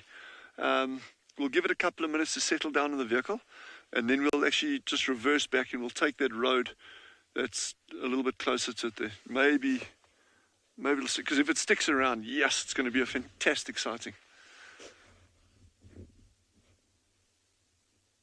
There's yawning. He's actually kind of just getting started for his day. You'll start yawning quite a bit more, scratching, rolling over, stretching, that kind of stuff. Same as you've seen lions do, leopards do it. A lot of these predators exhibit that kind of behavior before they get up and get going. And they actually den underground, and they'll go down tiny holes. I'm going to give you like probably 20 centimeters in diameter, a hole that size.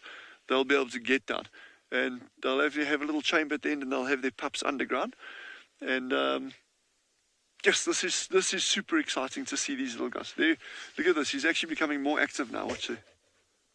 There you go. He's getting up. He's getting up. And it is totally ignoring our presence here. He's not worried at all. So he might actually, I think he's lying down there again. Can you see it? Yeah, he's lying down again. So he may even have a burrow system in that thicket over there.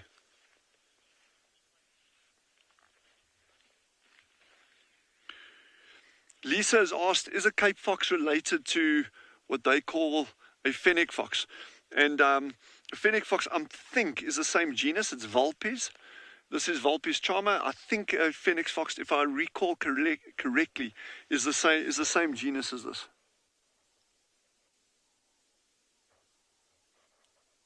Well, those fennec foxes are absolutely gorgeous. We don't get them anywhere near us. They're North Africa.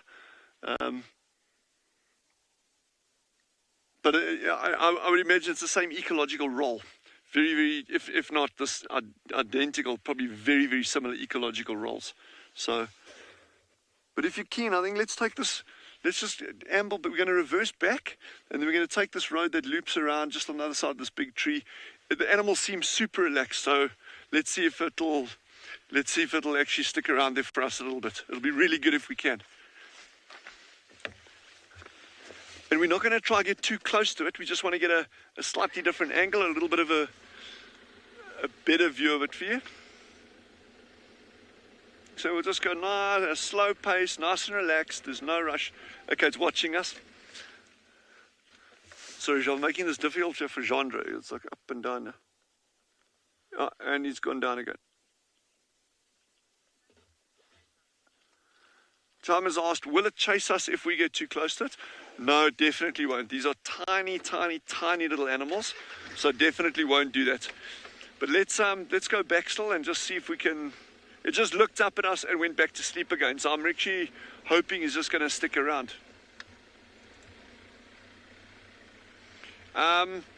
Cape fox is about that size. The body length is about that size. And tail length is actually almost longer than the body in some cases. So total length, you're looking at about like that, maybe a little bit more. Small, they're tiny little things. Much smaller than European foxes. Come on, let's hold thumbs here, guys. Okay, you got it straight ahead of the bush here. Okay, we're just gonna, do you want me to stop here in the shade, Jandre? Will it help? Okay, I'm just gonna go past this little patch of shade over here, and then we're gonna sit. I'm not gonna get out now because I don't want to give it anything unusual. Are you okay there? Well, that's a nice view there.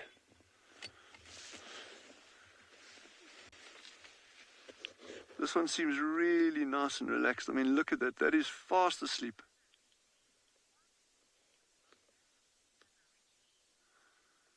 Ringish has just asked, why is the tail longer? I genuinely don't have an answer for you on that. I will have to check that up. It may have got to do, or it may have to do with anti-predation behavior.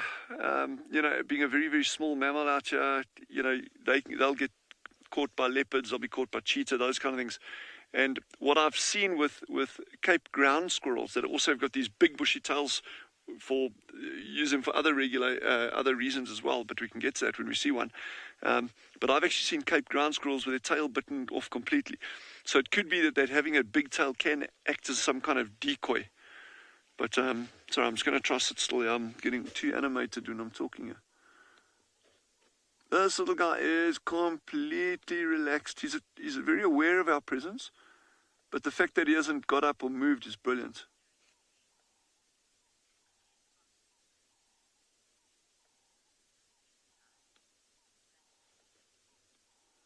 Valentino says, has just asked, in terms of the sociality of these species, are they social or do they live a solitary life? They go in small family groups. So you'll have a territorial pair, they're monogamous, and this little pair will have their territory. They will defend it aggressively against other Cape foxes. And they'll also have youngsters in the area as well. So you could get a group of 4, 5, 6 of them within a very, very small area. It doesn't necessarily mean that they forage together all the time. And if you look at jackals, that same kind of thing. We'll say, well, you get jackals, you got a territorial pair, they defend it, they've got, cooperative breeders, they've got these helpers, but it doesn't mean that they're going to go out foraging together all the time. A lot of that has got to depend on the density of the food items. So yes, these animals are social within their own family groups, but they are strictly territorial when it comes to other Cape fox groups intruding on the area. We're actually going to idle forward again. This is a beautiful sighting and he's so relaxed. So let's go forward a little bit. I just want to watch this bush on the side here that it doesn't cut in front of Genre's view of here. Just so when, I'm just going to turn you at a slight angle just to, there we go. And we won't go closer than this. I mean, there's no point in like trying to get closer and closer and closer, and then he gets up and moves off. I'd rather observe the animal like he's completely in a relaxed state, ignoring us. But look at those colors, eh? One of the other names for it is a silver fox.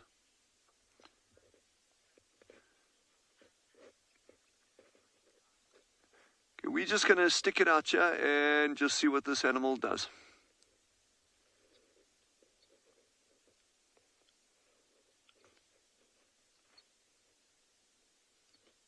Hi everyone. So under normal circumstances, on a day like today, we would be watching rugby, eating biltong, playing beer pong, having a braai, maybe have a massive breakfast, massive lunch, massive brunch.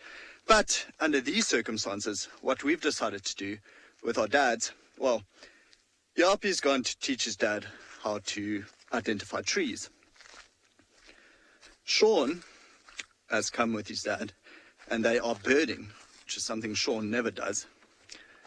Nicky is tracking with his dad. Eric, I'm actually never too sure about what Eric does. Anyway, for those of you that were fortunate enough to spend today with their dads, I hope you made the best of it. I hope you took in every single second. From us that couldn't, to our dads, we miss you, we love you. Happy Father's Day. Happy Father's Day. Puppies.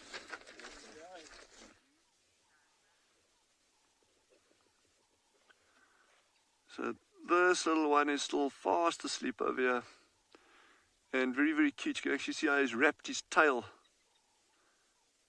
right around the body. And I keep saying his.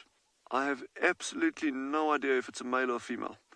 I cannot see from this distance, so I'm really just going out on a limb and taking a flying leap there. But considering that it is Father's Day, let's call this one a he, and let's say he's a dad. And let's pretend he's got a whole lot of pups hidden in those bushes there. So, happy Father's Day, Mr. Cape Fox.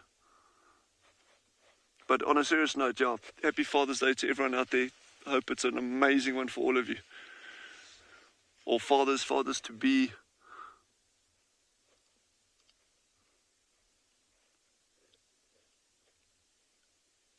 And happy Father's Day to Jandre.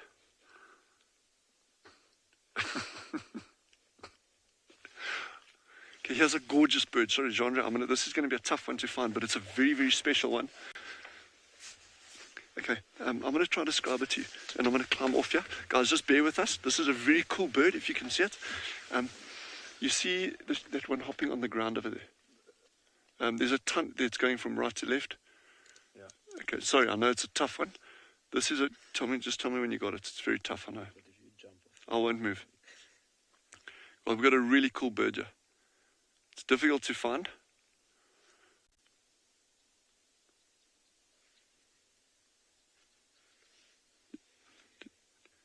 You got it. Oh, well done. Okay, genre's got, this is called a bokmakiri. A bokmakiri. And that is actually a young bird. Oh, well, not the bokmakiri itself, but that individual is a young bokmakiri. And I'm just going on the coloration, the fairly dull coloration over there. This is another kind of bush shrike. So remember we were talking about that shrike earlier, that or Jackie Hangman, the butcher bird, common fiscal, the accepted name for it. So that's a different group of the shrikes. This is one of the bush shrikes. So those of you down who have been down to joined our colleagues down at Phinda, they've got other bush shrikes there. And in Ngala, they've got like orange-breasted. They got what's that other gorgeous bush shrikes. And this one is a fantastic songster. They got these beautiful liquid ringing calls, and they often call in duet. So you'll get a male and a female, and they'll start, and then the other one starts, and then the other one starts, and the other one starts. I'm a shocking mimic, but I wonder if I can. I'm standing dead still, otherwise Jondra's going to kick me off the vehicle. If you want, if you can bear with me 1 second, I will give you a very quick rendition of it, but just keep watching that bird. That's a really, really special bird to see.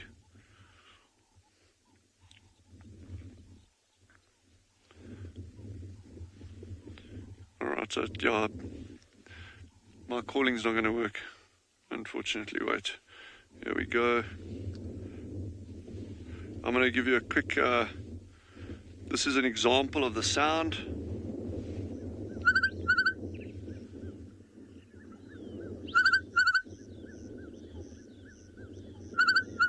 Okay, and we're going to stop it right there. I just want you to hear that. That's a beautiful call. That's just one of the calls.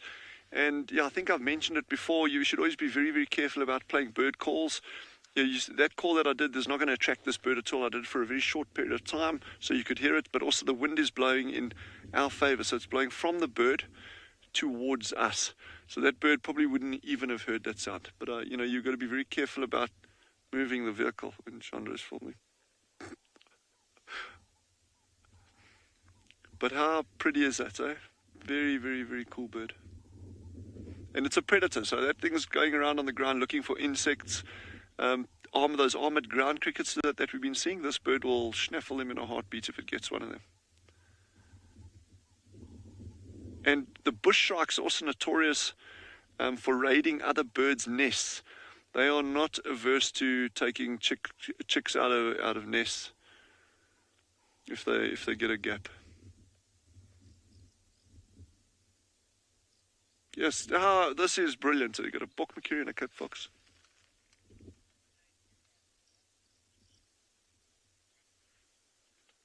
Mrs. Lapping, you're quite correct. This is known as a bokmakiri. Bokmakiri is the accepted term in bird books.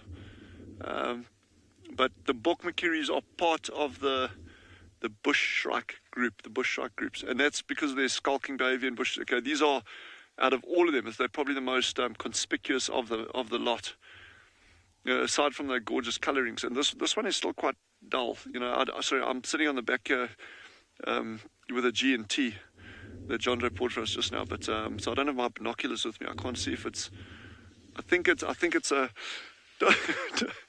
I'm not guilty. I have nothing. but yeah, this bird, I don't know if it's an adult or that's just out of breeding plumage, or it's a youngster. I'm just going to jump off here.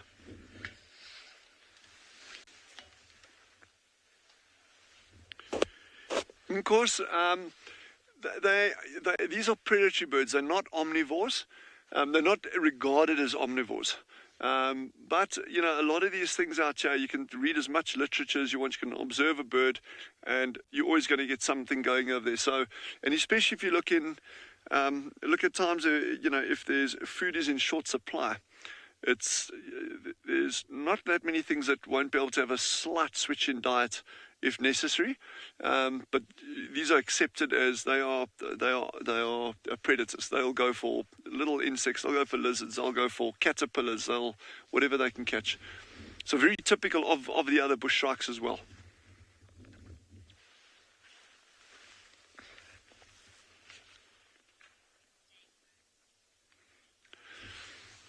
Lisa has just asked a question that I really love. And again, you know, we touched on it briefly, is why must you be careful when playing bird calls? Is I know the tendency is out there these days, and, you know, you've got a birding app on your phone, or you can mimic a bird call, and it's all very cool and fun, you know, until you need to start thinking that you actually, what is your reason for doing it? If you're just doing that bird call so you can see a bird and get a tick on your list, birds have calls for very, very, very particular reasons. They're alarm calls, they're territorial calls, they're contact calls. You know, it's how birds talk. So, you know, you've got to be very careful, and you've got to understand that when you go out there and you start mimicking these sounds, or you've got your birding app and you start playing it, you know, it can really disrupt, well, it changes their behavior. And our objective is to be able to watch the shrike doing what it would be doing even if we weren't here. To be able to watch that Cape fox, he's fast asleep, he's under a tree. Sorry, I know Jean-Ray really enjoys his birds, that's why I was trying to keep that segment on there a little bit longer. You know, we want to be able to watch that Cape fox sleeping under that bush. In other words, doing what it would be doing if we weren't here. Now, we wouldn't go make squeaking noises and weird noises to try to attract the Cape fox, so why would we do it with birds? That's my own opinion. I know there's a lot of people out there that would beg to differ, and they'd say, well, it has no impact and an end, but there's enough evidence as well. And I think I would be more comfortable if someone was trying to call out birds or look at birds in an area that is very, very, very infrequently visited. But there's some interesting stuff on the impact of repeated calls in areas where there are lots of people. So in other words, everyone goes to the same spot. They know there's a pearl-spotted owl there, and they call the owl out. And you can really mess them around by doing that. So I personally prefer not to use apps and that kind of stuff to try call birds, but that's my own thing.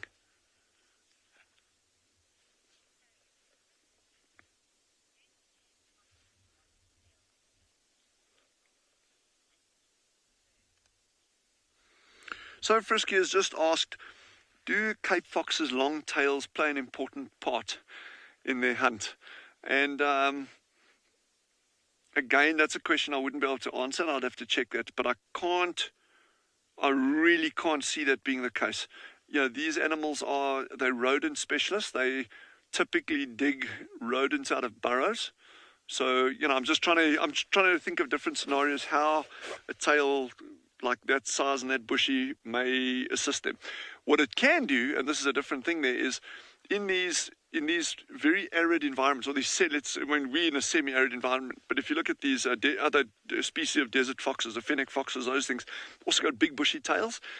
Even foxes like in Europe, where you can get super cold winters, these environments out here get super cold as well.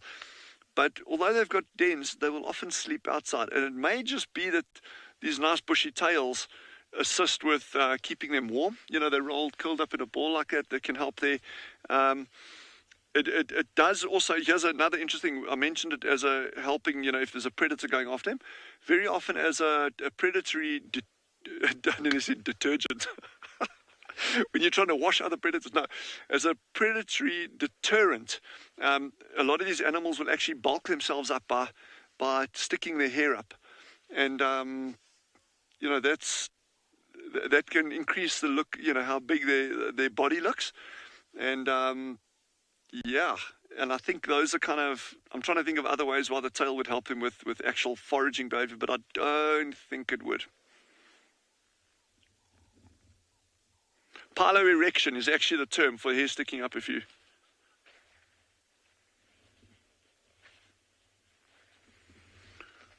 Okay, Okay, I really apologize. I didn't get the name there, but the question there.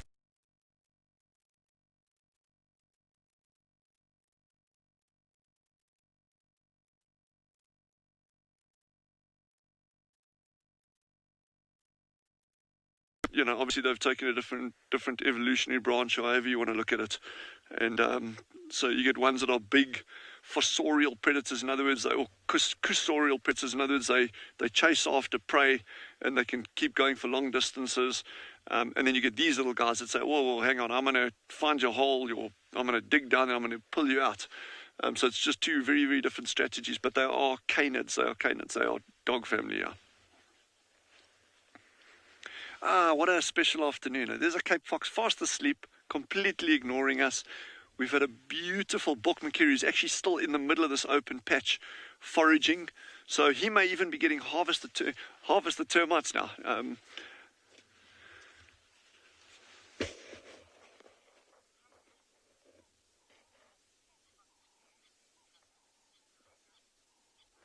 Hannah has asked, can the Cape Fox vary in color?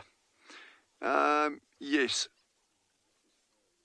This is their standard color, so you're not going to get huge variation, but you definitely will see animals that are slightly lighter, slightly darker. Some have got a little bit more of a silver sheen, others are a little bit more that russety pinkish color. But the standard body color is all the same. You know, that lovely silver grey back there, and then that brownish on the flanks. And the pink on there is very, very, very pretty animals. Or that Bokmakiri is moving over to where the fox is. There's a lot of foraging activity going on now. This is really good. I actually want to try to see what he's going to gobble up. But I think it's small insectivores.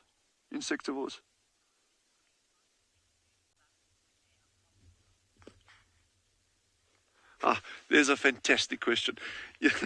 Ian has just asked, do Cape Foxes get goosebumps when they're cold? And actually most animals will actually get goosebumps when they're cold. The reason they get goosebumps, like I say, the hair stands on end. That's called piloerection. And that helps trap warm air against the surface of the body. And in so doing actually conserves core body temperature. So yeah, I would imagine Cape Foxes would get goosebumps when they're cold. I haven't seen it personally. In other words, I've never sat with a Cape Fox like at my feet in sub-zero temperatures, and but certainly I could imagine that would happen. Wow, yes, there's a Cape Fox and Bokmakiri right in that same clump over there. Oh, this is fantastic, man. Yes, now I wonder if I'm willing to bet there's a den inside there somewhere. No, not necessarily with pups, but you know, they will use the same hole year on year on year if they've had successful breeding attempts at that location. And obviously there's that disturbance factor. You know, if they've been disturbed there for whatever it is, you know. And in this environment, you could get a herd of eland. We've actually had it in the past. A meerkat colony was completely wiped out underground by a massive herd of eland. It was probably about, I don't know, probably 200 eland that we got these meerkats one morning, and this entire colony had just been completely obliterated, this burrow system. You couldn't even see where it was. So, you know, that's just one of those freak incidents in nature. And, you know, something like that could happen with Cape Foxes. Pythons would eat Cape Foxes.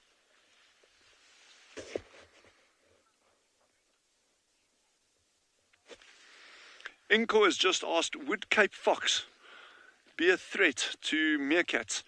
And we're chatting with one of our meerkat habituators this morning, Veronique, and she's witnessed meerkats aggressively chase and pursue African wildcats. She's seen them chase off black-backed jackals. So, and those are substantially more potent predators on a wider range of prey items. Certainly the jackal is, there's no question about that, than are Cape Foxes. And so the fact that, you know, you can get a group of meerkats banding together and actually chasing after those predators, I would I would swing the odds heavily in favour of the meerkats, and I would doubt whether a Cape fox would actually catch a meerkat pup. But that being said, hey, this is the outdoors. It's nature. Anything goes.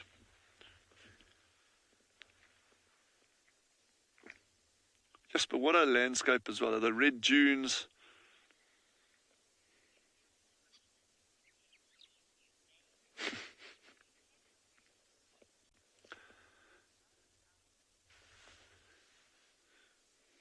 I think just because this is such a good sighting, and it's also really good just to spend time with these animals. They get more habituated.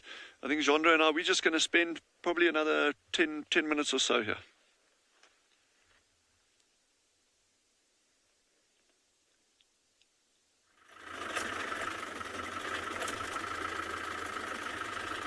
I'm practicing my reversing right now because, you know, I just thought I just want to do something different today.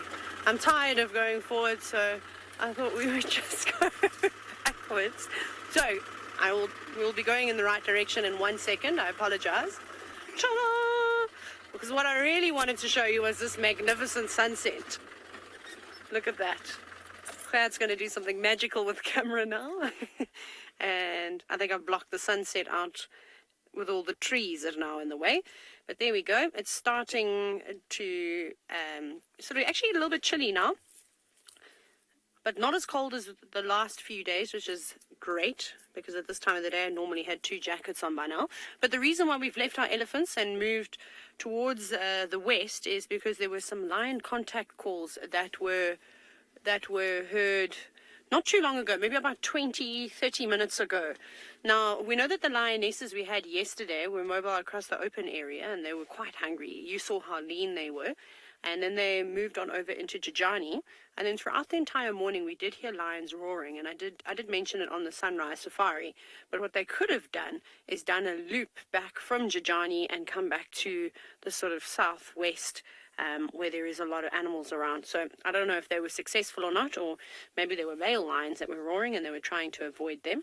Definitely seen these lionesses trying to give the males a slip. But let's carry on. We're going to continue searching for them. We have stopped and we've listened a little bit and we haven't heard anything. I got excited because I heard squirrels alarming, I heard impala alarming, and then it was nothing. So we'll just keep checking around here. There's quite a few little roads that sort of zigzag to where the boundary is. The northern boundary, which is Jajani, which is not too far from us. So no tracks just yet, but it could mean that they're maybe between us and the northern boundary. So I think from here I'll probably go north, see if we can see any tracks coming this way. That would help us. There wasn't anything around here today. We did have a look around. We didn't go all the way up to the north. So they could have just been settling there, and we just decided not to check that area for whatever reason. Mind your head.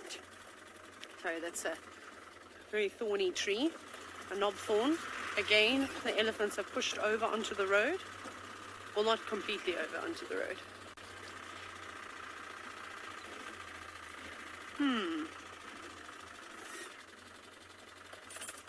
Okay, otherwise it's fairly quiet on this side, but off you go back to Tswalu, where you're going to see an animal that I've never seen before.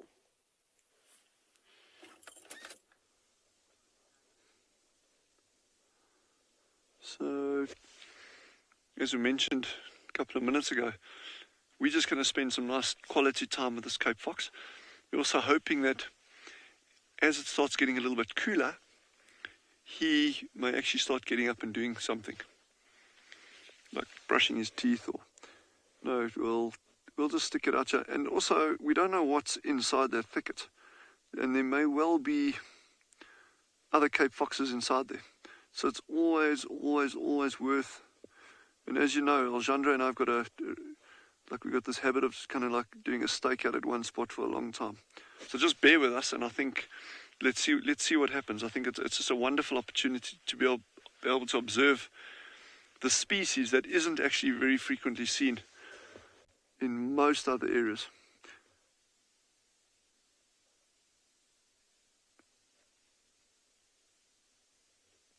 Yes, it will be great if there is a den inside here. It could be. I mean, there could be.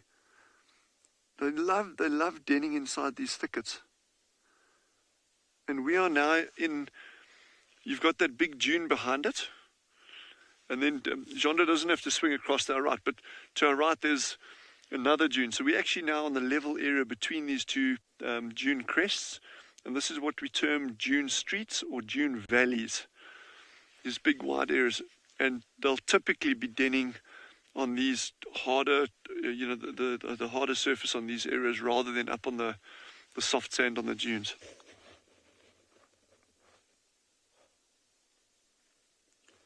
We've seen these on Tswalu. We've seen this species, Cape foxes, actually being preyed on by a leopard. And I kind of touched on it briefly earlier, is African rock pythons, or what they call a Natal python these days, I think. They will happily go down a den and snaffle youngsters if they can get them. They'll catch the youngsters.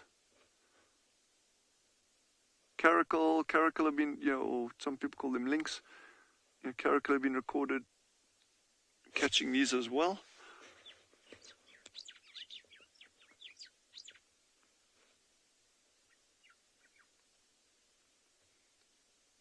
I think that they've got to watch out for is, those of you who were with us a couple of weeks ago, you may recall we had those beautiful sightings of giant eagle owls.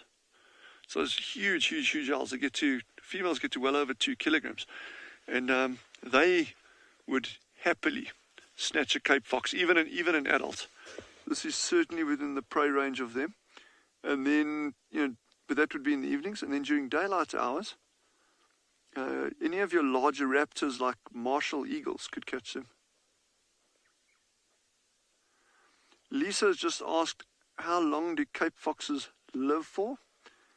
And, I don't know what the numbers or the figures would be in captivity, but we've seen foxes here for known individuals, 6, 7, 8 years consecutively. So, but again, out in the wild, I'm a big believer in, if something lives as long as to the point until it gets eaten, it's one thing, and very often, like bearing in mind, very often the studies done on longevity of animals, on thermoregulation in animals, feeding behavior in animals, is often been done under captive conditions.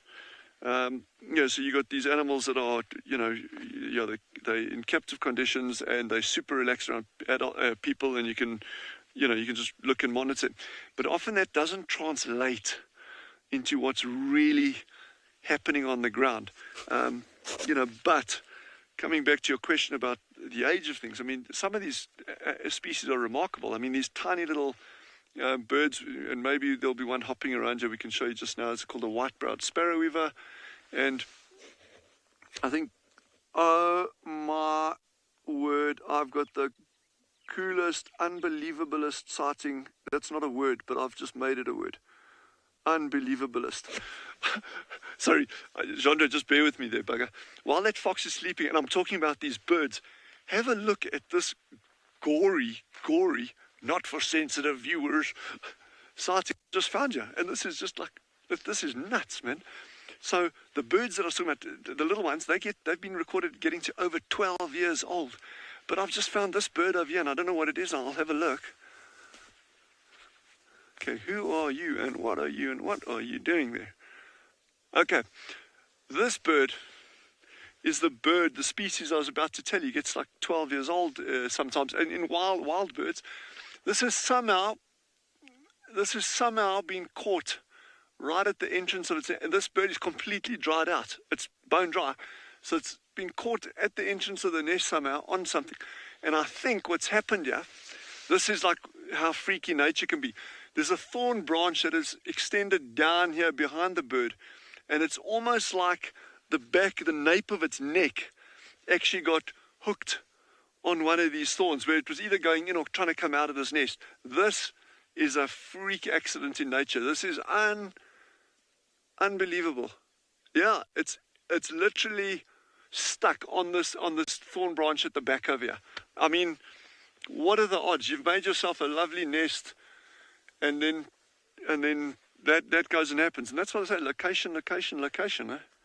Geez, I didn't even notice that. And again, the lesson there is when you're looking at animals, you're stopping and you're observing, Cape fox, a bird or anything, you can actually, there's a whole lot of other things going around, and you can be focused on something and you can miss a whole lot of other stuff. So we're just going to spend some more time here and see what else we get you.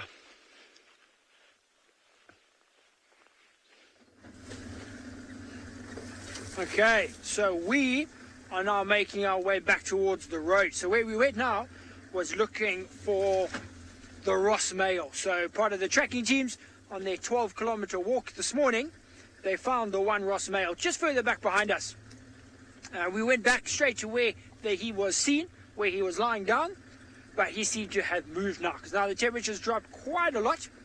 It's cooling down a lot. You can see I've got my jersey on, my fleece on, and I think this Ross male took that opportunity of the cooler weather to get up and go. So unfortunately we missed him, but it was worth a look. By all means, he could have been there.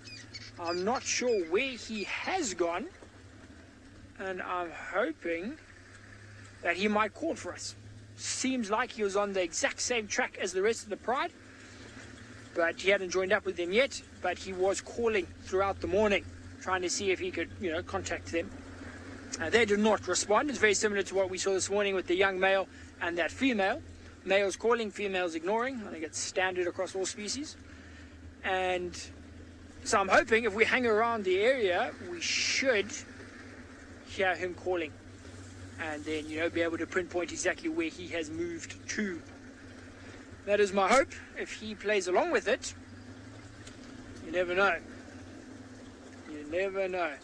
But we're also not far, so I need to change gear. There we go. We're not far from where we last saw the sub-adult male this morning. So while we're waiting for this other Ross male to call, we're going to head in that direction. See if we can find him. He might even call for us like he did the whole morning. And see if we can get some cool stuff from him. He's been quite good for us lately. He's been walking, he's been improving. He's looking fairly good. He's alone, which is not ideal, but we also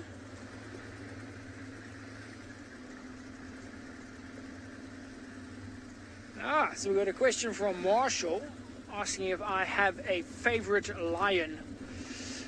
Marshall, I do have a favorite lion, and it is the sub-adult male, the one that we hopefully going to go and find now. He is my favorite lion. He's been through a lot of hard times, but he's still, looking good. He's still surviving. He's making, he's pushing, he's trying. He is the proper sort of lion, someone that tries very hard. The heart of a lion. That's him. So he's my favorite. Sometimes he stresses me out, especially when he's with this female with the cubs, Marshall. Then he's not quite my favorite, purely because he's looking to keep himself alive. So he will fight that female, fight her cubs for the food, which is obviously not good because he could kill both those cubs, which we don't want to happen. So as long as he is away from them, if he's with the Pride, if he's by himself, he's my favorite lion. When he's with the cubs, he's pushing the boundaries a bit for me. But it's always hard to say. Look at our females. The females of the Birmingham Pride, Marshall, are they are phenomenal. I mean, that old one, she's like 14, 15, maybe 16, I can't remember, years old. And she is big, she is strong, she is healthy, she's beautiful. She's also, could easily be anyone's favorite lion, Marshall. It's hard to choose. It is very hard to choose. So if this young male had to heal and climb up a tree, hands down my favorite lion. If he ever did that. It's unlikely, but, wishful thinking. But it...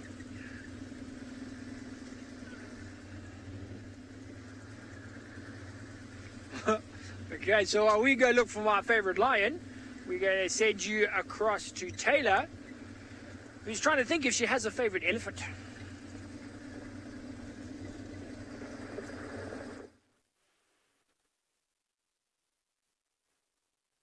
No, I don't, but he could be. First things first, I would like to apologize. Djuma has gone home.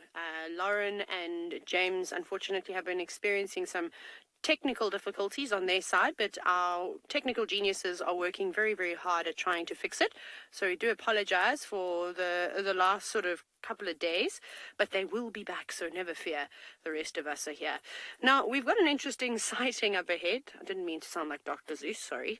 It is a young elephant bull. Now, we've seen him before, and I know a couple of you are quite concerned about this individual. So like I said, he's a young individual, he's a teenager. If you look at his right leg, you can see how his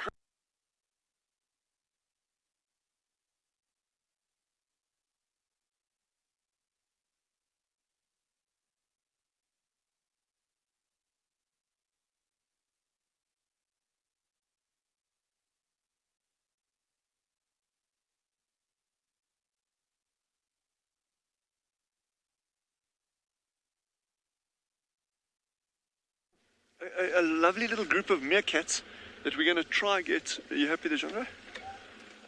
Okay, so these ones, I'm going to jump off so there's no rocking of the vehicle. These ones are not habituated at all. It's not a known group.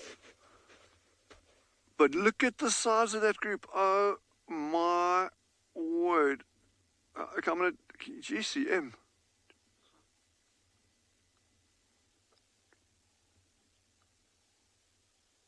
I'm counting like 13 or 14 there. I don't know how many, but there's a whole stack there. Gee whiz. And there's sub-adults, little ones. There's big adults there. And what a magnificent burrow location. What do you think of that backlight, Andre? Getting there, eh? Geesh, this is a beautiful spot for them. Very, very open. Easily protected or against potential predators, or at least it's very open so you can see the approach of predators relatively easily. I mean, I'm not saying it's easy, but it's easier, I guess. And what I'm very, very interested in is seeing this group size compared to the habituated groups. Well, let me not say that. Let's say the colonies that we see regularly closer towards the mountains seem to be a lot smaller than this, certainly. Again, this is a sample size of 1, so it actually means nothing, because every other group out here might be 5 individuals. But certainly just seeing a group like this is pretty cool.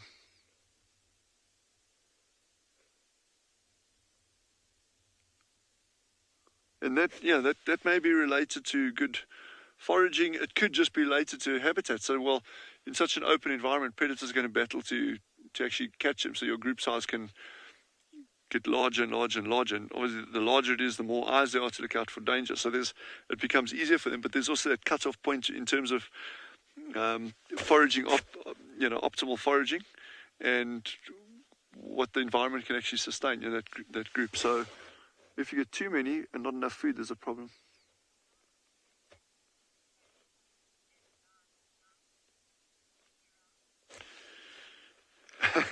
Kirill has just asked a fun question there. Are meerkats last in and first out? Definitely not. There's a lot of other animals that'll be out before meerkats are and in before they are. So, yeah. I reckon that's their main burrow system. They could move at this time of day, although it's extremely unlikely. I would be very surprised if that group actually moved off to another burrow now. Normally when you start seeing them sitting around a burrow like that at this time of day, whatever time it is, it's 10 past 5 here in South Africa. By now they're going to be settling down, and you can actually see they're doing a lot of grooming in it. So I doubt whether this group will be relocating to another burrow, but it's not impossible. I'm watching that one out on the far left. That one on the far left is on sentry duty. So even though they are right at the burrow, they still want to maintain that constant vigilance to make sure that there's no nasty surprises waiting for them.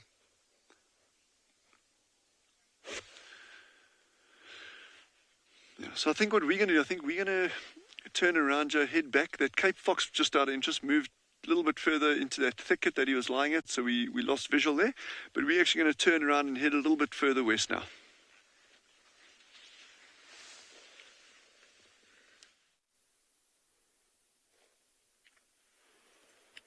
Sorry about my sudden disappearance, but we're back. Now, I don't know how much you heard of the tail of this elephant, but we were just talking about his leg, his right hind leg, and how it is significantly shorter than the rest of his legs on his body.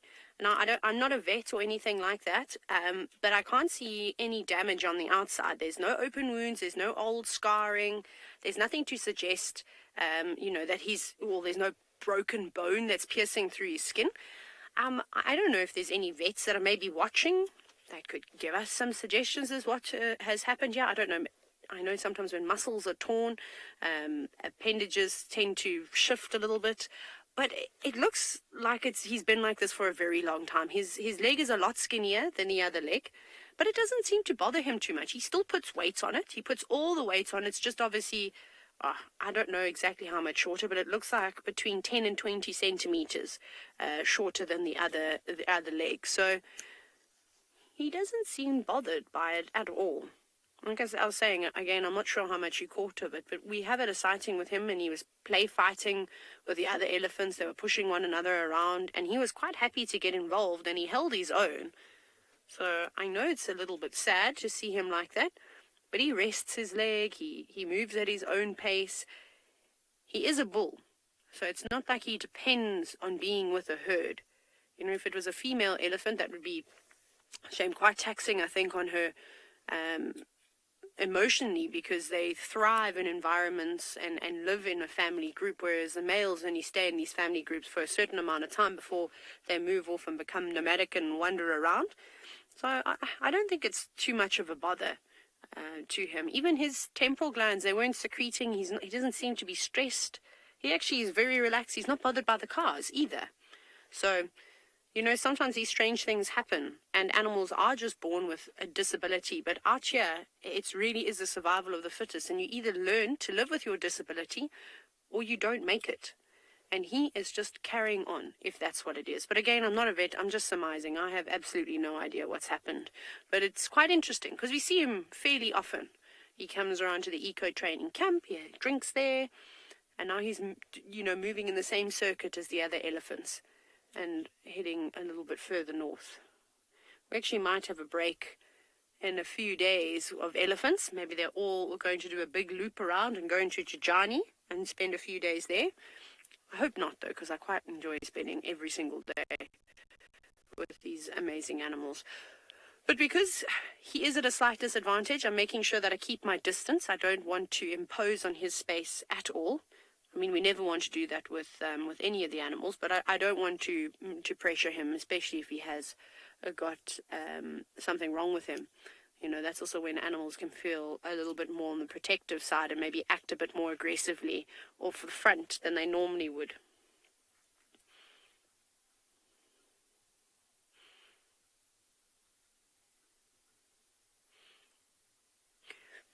Will, definitely. I think that having an injury like this could make him more vulnerable to predators, but at his size, he's still at an advantage. The prides of lions here don't seem to hunt elephants. There are very specific prides of lions throughout Africa that have learned how to kill elephants, and it's normally really big prides. The prides of lions here, you very rarely see 20 lions together. It's not unheard of, but it's definitely not as common as you sort of see in East Africa, for just an example. So I think that he'll be okay. And if he had this when he was younger, then yes, definitely. But he would have had the other elephants in the herd to protect him, and until he got to a height, and a size where he could quite easily defend himself. I'm sure hyenas and things, maybe they pester him because hyenas are very cheeky. But again, they're not going to be able to bring down an animal of this size. So being an elephant definitely has its benefits when you are that big. And we often talk about how size does matter in the bush. And lions are supposedly the king of the jungle. They really aren't. When it comes down to wearing that crown, I firmly and pretty confidently say that it is the elephants that are the real kings of the savannah. There's not too many animals that will pester them when they get to this size. But he's just slowly moving off now into the thicket, so we will let him just carry on.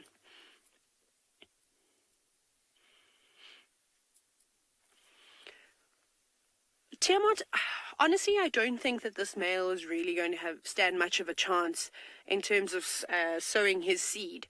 They're going to be, well, at the moment, he's too young. There's other bigger bulls in the area. Firstly, they are going to suppress him coming into mast and maybe suppress the urge to mate, also bully him around a bit. But the females are going to show no interest in wanting to mate with a young elephant bull. They also want the best possible genetics, so they tend to favor older bulls in their sort of prime. And even when he does get bigger, because he's still growing, of course, he's a youngster. Imagine, sure, being in a fight against another elephant that weighs 5.5, 6 tons, that has got 4 strong legs. I don't think that he's going to be able to win a fight like that. So maybe he will, maybe he won't. I suppose only time will tell. It'll be interesting to follow this fella's history and just see. Like I said, this is about the 4th time that I've seen him now. He's never shown an inch of aggression, which, like I said, you'd normally see with an animal that's maybe recently injured. There's no snares, there's no wiring, there's no nothing around him. His leg is completely encased in its skin. I have seen a giraffe break its leg before, and then the bone actually healed. It didn't break and pierce through the skin, and that often ends in them dying of an infection. And anyways, this giraffe's leg healed in a bizarre way, and it carried on. Again, it just couldn't keep up with the herd, though, but he was fine. He lost a little bit of condition, but once the bones sort of had fused together in a compromising position, he carried on. I don't think I'm going to follow him and push him along any further, though. I'm going to go back. I think we'll let him do his thing. I'm just in 2 minds as to what to do. If I go back that way towards Leopard Dam to see if those lions that were contact calling went to have a drink, or if we go back around, I think we must just carry on the way we wanted to go. Okay, right, next time you see us, we'll be facing a Leopard Dam, and hopefully we'll have lions having a drink.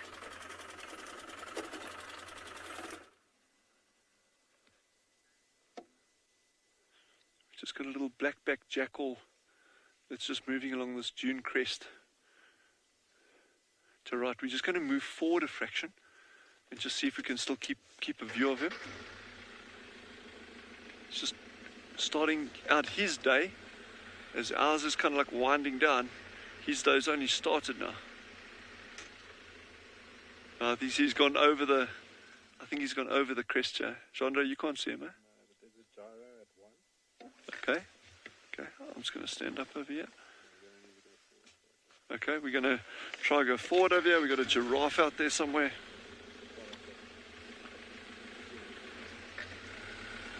But wow, this is a magnificent area we're in.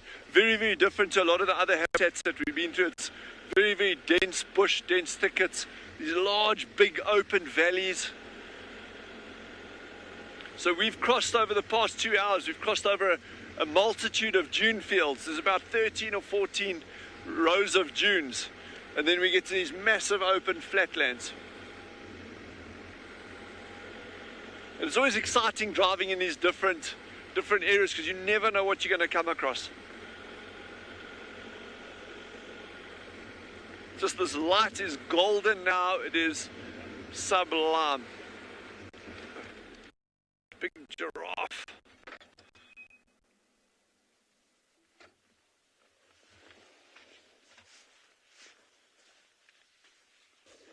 Oh wow, that's beautiful. Any guesses? Is that a cow or a bull? I don't know if anyone wants to try to take a guess and tell me why you think that.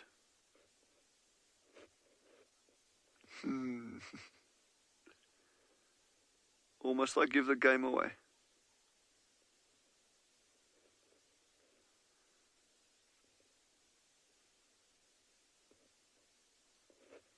I think there's a waterhole up ahead of you. I think it's probably just come from drinking water now. That light on it is absolutely Fantastic.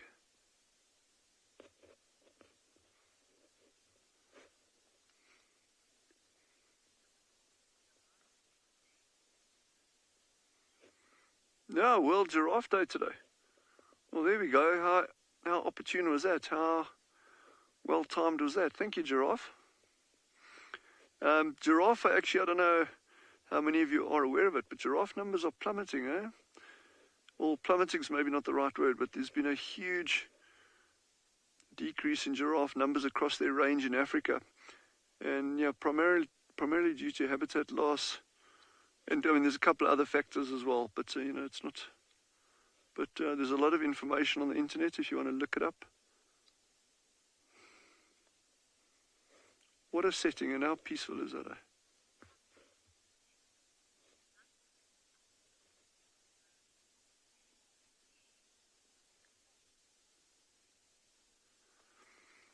Nexa just said it's a bull because there's no hair on the horns. Okay, I think we have the unfair advantage here. I'm sitting here with a pair of binoculars, so perhaps at that distance it's not that apparent, but this giraffe actually has hair right onto the very, very tips of the horns, or those ossicones. So this will be a female. This is a female giraffe. But thanks for trying that. Always good to get some interaction.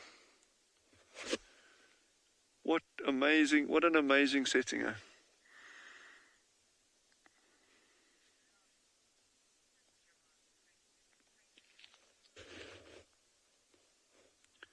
So Laurel has asked, is this giraffe pregnant? And I would go with a yes on that.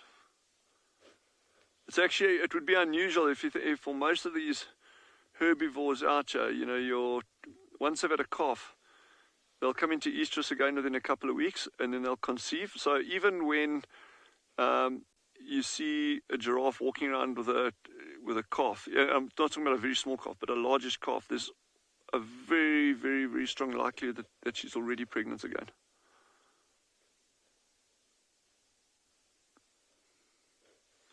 And that goes for most of your antelope species. I'm just scanning this area, seeing if there's anything obvious that jumps out at us, figuratively, not literally, hopefully.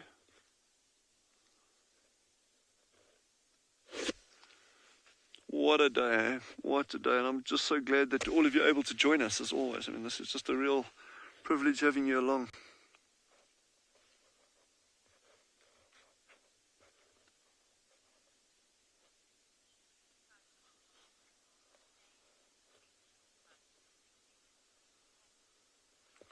Best to just ask, is a estrus cycle in an animal the same as a menstrual cycle in a human? And yes, it is. It just varies. Some are very, very seasonal. If you look at, as an example, like wild dogs, they'll normally come into estrus once a year. And there's a couple other species like it as well. But with the majority of your herbivores, that can be a lot longer, in fact. You know, if you look at elephants, that can be, you know, every couple of years. If you look at, and in a nutshell, if you look at the smaller the animal, you know, so if you take those meerkats that we've been viewing, okay, the gestation there, as an example, is 11 weeks, okay. Chatting with our meerkat habituator, she said she's seen a group of meerkats have 3 or 4 different sets of litters in a year. So the way the cycle works in these animals is the principle is the same as in humans with the menstrual cycle, but the timing can be very, very, very different depending on the species and the size. Good question.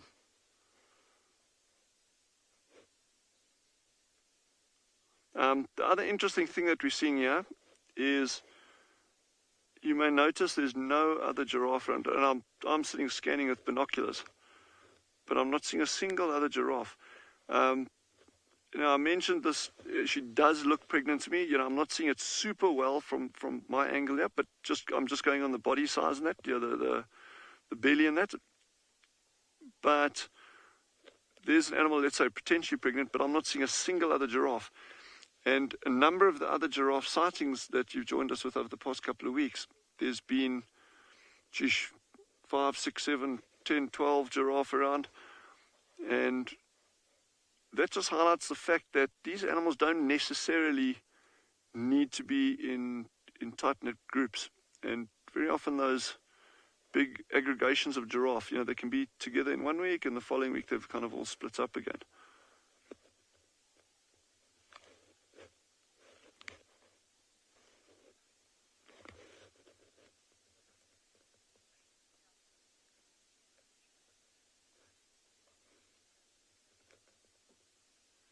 Chloe Zoe, do monogamous animals have fewer estrus cycles?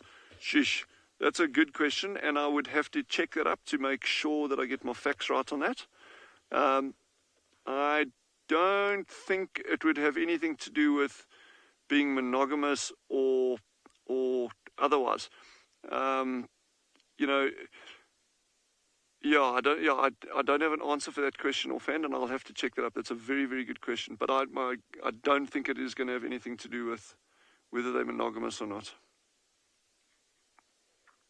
Interestingly, some of the, taking the meerkats as an example as well, the dominant female actually tries to suppress the others from breeding in the group.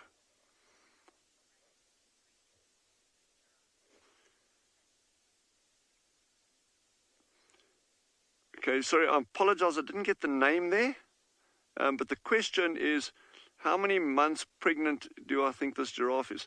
I'm going to go out on an absolute limb over here and say 7 or 8 months, but, I'd really have to get a lot closer to this animal. I'm looking at it through binoculars at long distance there with a bit of bush in the way.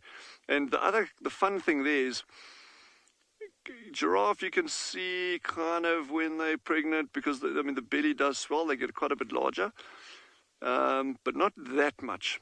And the smaller the animal, and again coming back to the well-known example that we've been following for the past couple of days, the meerkats. Some of you may have seen the size of that meerkat female. She was like a barrel, and you couldn't mistake, gong, okay, she's going to drop.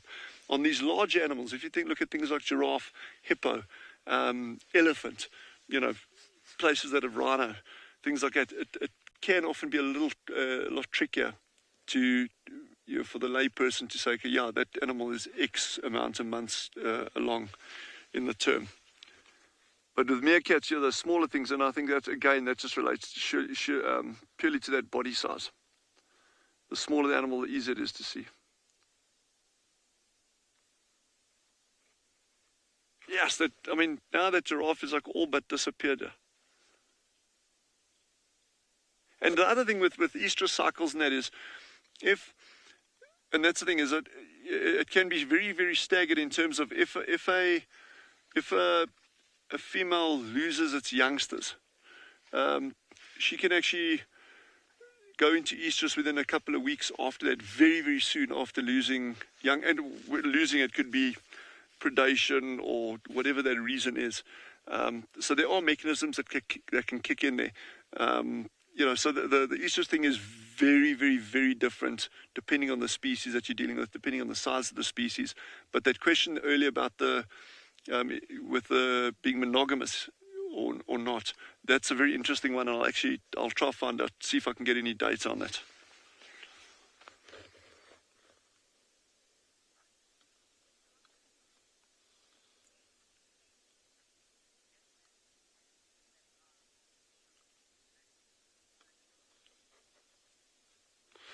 Yes, I think my hearing is giving up on me. I get the question, but I'm backing with the names.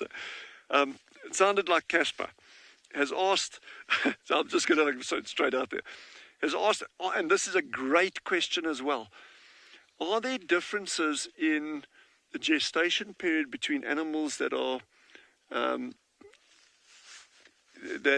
altrical or otherwise? In other words, if an animal is born blind, naked, helpless, and they cannot fend for themselves, they are super reliant on the parents, or if they are up and going, ready to go within a couple of hours of birth. If you take I'm just going to again use an example that we've seen, take springbuck, for instance, out here. Within hours after birth, those animals are ready to get up and go. Animals that are ultrical, in other words, they are heavily dependent on the parents, and that can be for weeks to months to sometimes years after birth. They tend to have longer gestation periods. Where it gets interesting for me, and this again we can try to find out there, is if you look at things that are super similar. Like, in other words, you're not taking like widely diverse, like an elephant calf and a springbuck. If you're taking things that are similar, like hares and rabbits, so the leverets, the baby rabbits, there's a cool word, they are completely helpless, naked. They spend their lives down warrens, or we've got a beautiful rabbit species here called the Smith's Red Rock Rabbit. They live up in the mountains, and I've seen one youngster, a dead one once, but otherwise you don't see those things. They hide away, but for weeks after birth, they're completely dependent on the parents. Hares, that we got two, we got a Cape hare and a scrub hare here. Those are very, very similar in size and shape, so you can kind of relate them and say, well, okay, there's a hare and there's a rabbitouche. The one is ready to get up and go, the other one is completely helpless. And I can't think offhand what the gestation period on those two different genera are, but I can find out. That would be very, very interesting, because there's two very similar organisms, but two completely different life strategies straight after birth. So we can find that out. A very, very good question. And often these things are related to early survival strategies. If you are born blind and helpless, and you can't get up and go, well, then you're going to need shelter. But then the advantage is you've got your parents looking after you. If you're a youngster that gets born and you're kind of ready to get up and go soon after birth, the risk that you run is you're probably going to be fending for yourself a lot earlier. That learning period from the parents, that protection period from the parents is markedly shorter, which means you're going to be pretty much out in the real world a lot sooner than otherwise. Guess it's beautiful out here.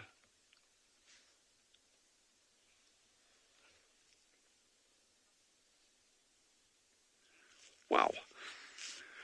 Julia's just asked, and I got that name right, do any animals have problems with fertility out here? The short answer there is no. I mean, there are, in the wild, there are very, very few cases where you would ever have fertility problems as such. The challenge, more so than the actual fertility, is as there's more and more pressure on species these days and on conservation areas, you can get places that get stuck with fewer and fewer and fewer individuals of particular species, and then that can translate into things like potential inbreeding, fertility problems, that kind of thing. But on these vast open area, or vast areas like this, and areas like Djuma, Ngala, Phinda, these areas where you've got massive numbers of animals of different species, the chances of having fertility problems per se would be, I would imagine, it would be extremely, extremely small. But again, if there are any geneticists out there, feel free, very welcome to correct me. There's no issues with that.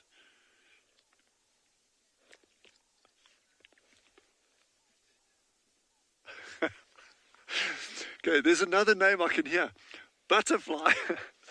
Butterfly has just asked, what is a baby giraffe called? Have we got any answers? I'm going to take a wild guess.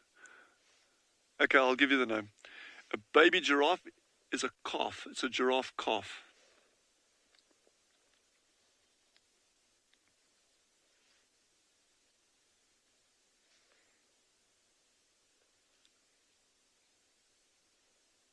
Now we're just sitting here enjoying the scenery. I hope you're all enjoying it with us.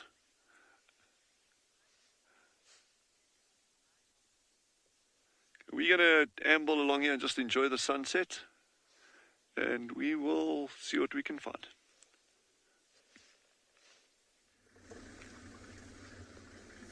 Okay, so what we are doing is, just a couple minutes ago, we had a leopard rasping. Well, we never actually saw it. They heard it.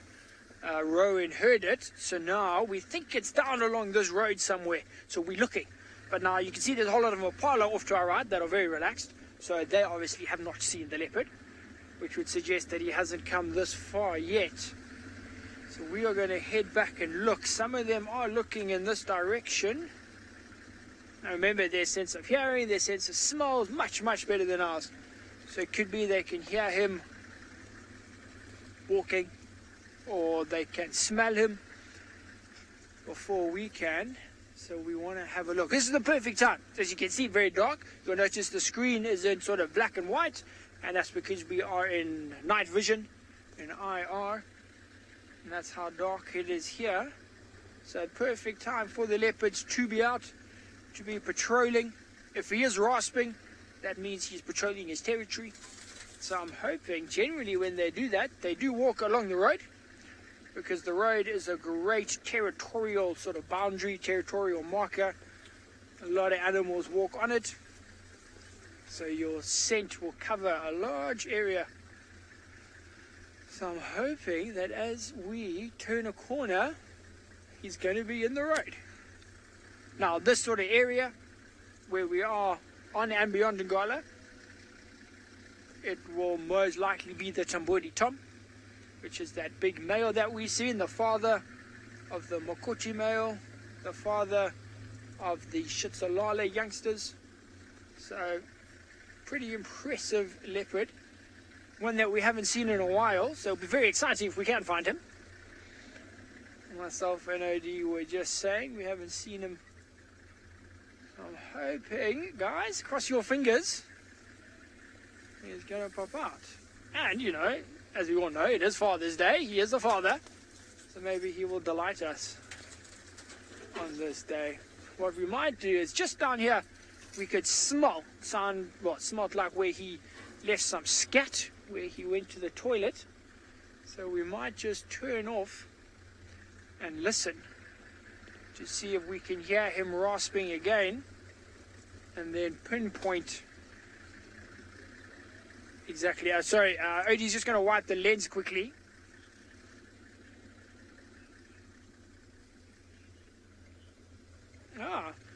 So we got a question from a new viewer, Rebecca. Now Rebecca wants to know, what do leopards eat? So Rebecca, a male leopard like this would go for things like impalas or bushbucks or inyalas, or sort of antelopes. Primarily antelopes is what they would go for. They will also go for baboons, or if they're desperate, even some of the smaller things. Scrub hares, baby leopards will go for mongoose. So it just depends. But on average, impalas is their main food source, Rebecca. Impalas are the right size. It's enough food for the leopard. He can probably eat an impala over about 2 nights, 3 days. He can eat an impala. So it's a well worth the effort meal, which is very important. And it's light enough for a male leopard to take up a tree like this one in front of us. The leopard, it's not a great tree, but the leopard can take the food up a tree like that. So that's the sort of things he would be going for. It would be awesome if he had a carcass, because then we would know exactly where he is. And I'm looking in the trees, just in case. But so far, no luck. No, I mean, it's hard finding these animals in the day. It's harder at night. That's exciting. So what we're going to do, we're going to carry on looking for this guy, see if we can find him. But while we do that, we're going to send you over to Tswalu to have a look at the sunset on the shortest day of the year.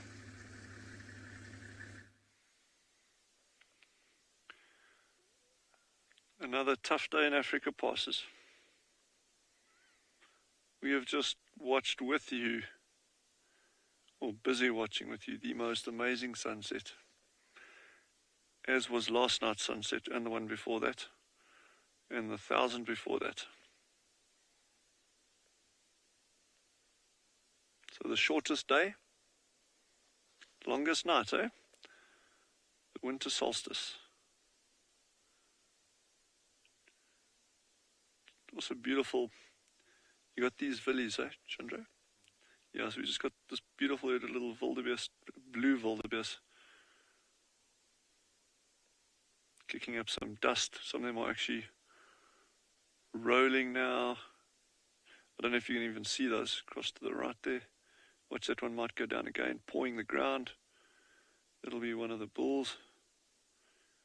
Yes, that is. Yeah, look at that. Look at that.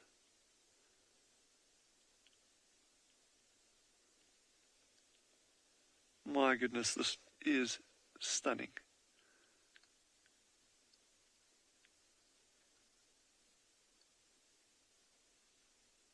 Let me just get, I don't think that's a bull, I think it's a cow.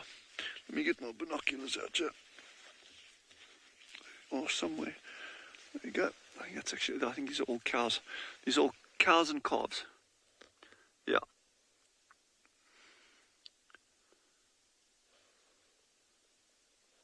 This light in the dust is spectacular.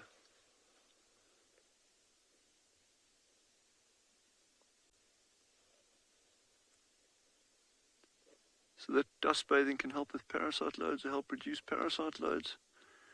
You also get dust bathing even in the very hottest times of the day, and that can actually help with reducing an animal's body temperature, or at least the surface temperature of the animal. But normally if they're doing that, you'll actually see them, and meerkats do it frequently, and ground squirrels do it frequently. You'll see them in the hottest time of day, they'll go into a little shady patch, and then they'll actually scrape the sand. Those of you who have dogs at home, you may have even seen dogs do that on hot days. They'll actually go into a garden bed or something and scrape the sand away, and then lie down in this little hollow. And that's very often if they, well, certainly in our part of the world, that's if they're getting very hot, they do that. And by scraping that top layer of hot sand away, they get to that cooler layer underneath. But we got a lot of biting flies out here called hippoboscid flies, horse flies. They're not that painful, but you get these big welts from them. And this nice coating of dust can actually help prevent biting flies.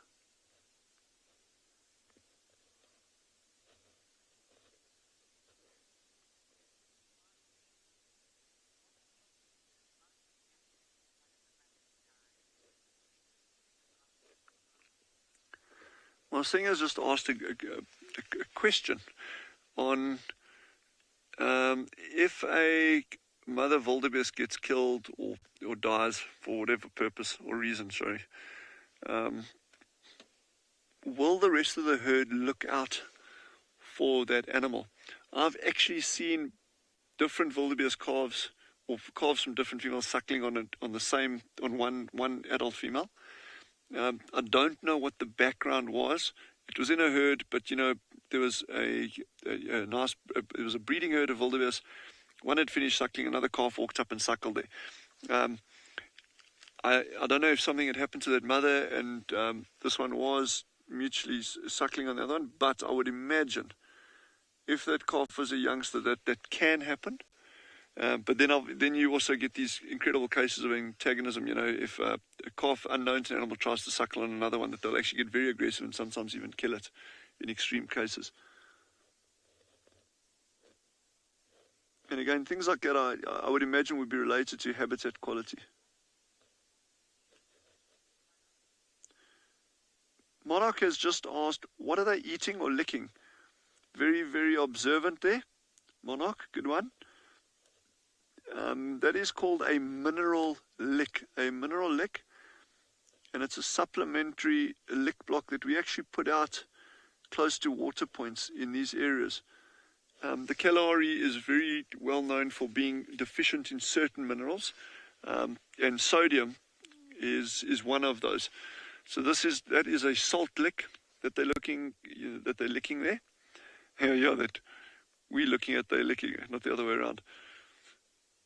And so that just helps supplement their salt intake, because these animals don't migrate out of these areas now. Whereas historically there probably would have been huge migrations in these, kind of like the migrations in East Africa following the rains.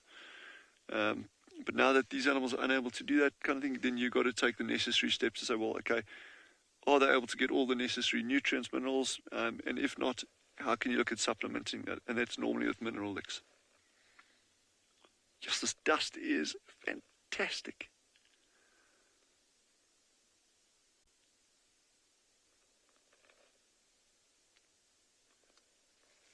Oh, you happy, Jandre? Jandre's like smiling. This is beautiful. That dust being kicked up and the silhouettes.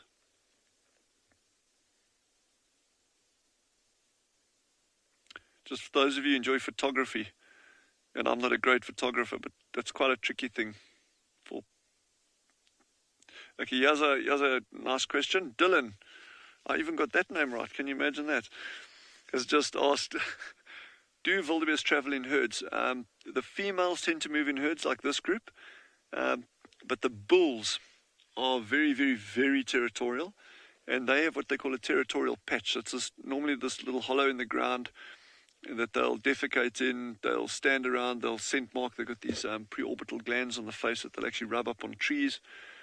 And so they defend these territories very aggressively against other wildebeest bulls in the breeding season.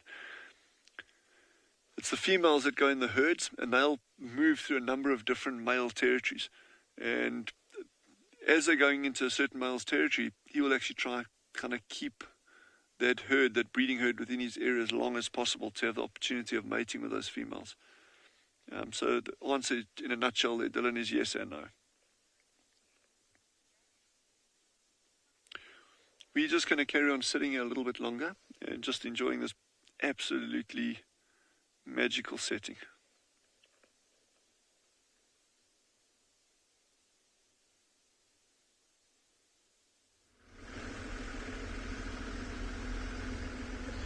Welcome back to Phinda, everyone. It has been a fairly quiet afternoon for us this side. Besides the black rhino,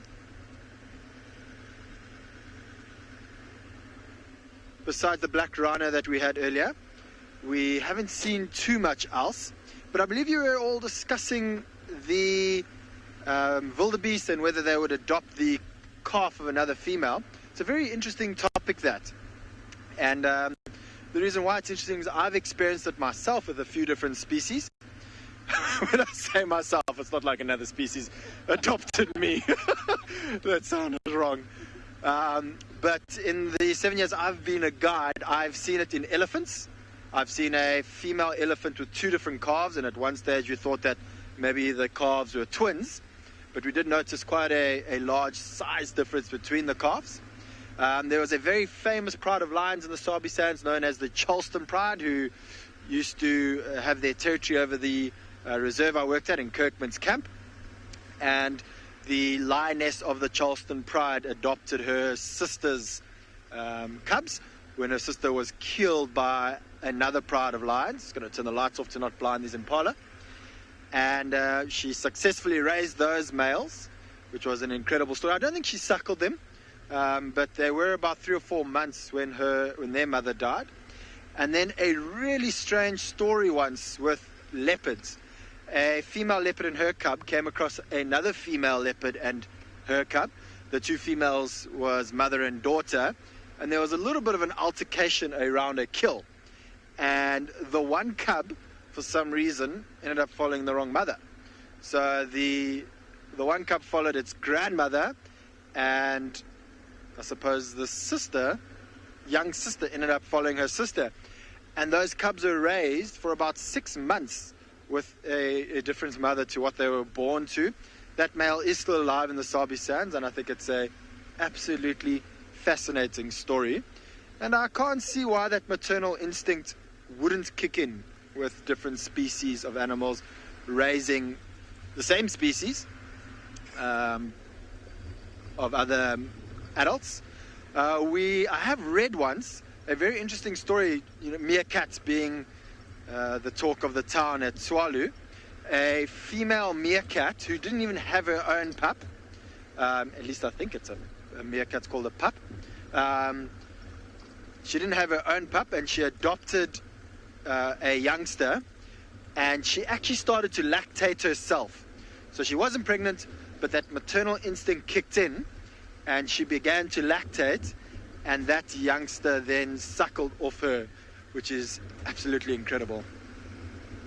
Anyway, at the moment we're out in the area where we've got quite a few mountains off to my left, and it's very thick over here, so I am hoping that we find a leopard in the area. There's a particular female leopard who's very relaxed that walks through this area. She enjoys the mountains on the left here. There's quite a few water holes around here, and we often see her walking on this road while she marks her territory. And because we've had quite a bit of rain recently, something I've noticed in the years I've been a guide is that leopards will often make kills during the rain, and because they can hoist their carcass into the tree, they feed on it for about 2 days or so, depending obviously on the size of the kill. And thus we had rain 2 days ago, so I'm hoping that the female in this area maybe was on a kill. She has finished feeding, and often after it has rained, the rain washes the scent marks away from all the predators, and it is often a time where you'll then find lions and leopards out on the move, walking the roads, busy marking their territory. So it's about 2 days after it rained, so I am hoping that she is out and about in this area marking her territory. There is also 1 or 2 males who we do see in this particular area, and actually on this road 2 or 3 days ago someone briefly saw 2 males interacting with each other. So this must be sort of an area where those 2 males' territories overlap, and they happen to come across each other, which is always very interesting to watch. Now, the male lions that we saw this morning, we only saw the one male, and he was in a bit of a different direction to where we are here, a different area. But I did mention that I think that they were also out and marking their territory. So I'm hoping that he went south and his brother went north, and this is north from that area. And we're sort of in the sort of northern parts of their territory, so he could also be out marking his territory. The sun has dropped, as you can see, and the temperature is getting cooler. So it is the ideal time for those animals to be moving around. I do also know that at Ngala they heard a leopard rasping. So while I'm driving around, I'm listening out for leopards rasping or soaring, what some people call it, lions roaring. But while I keep a lookout for those animals and an ear out, we're going to head over to Tswalu.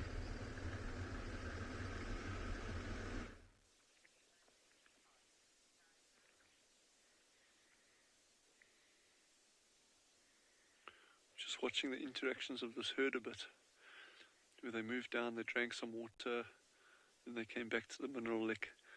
But there's obviously a bit of a hierarchy there, I reckon, amongst them, because you get like certain individuals that will go, and then the others will like loiter around behind,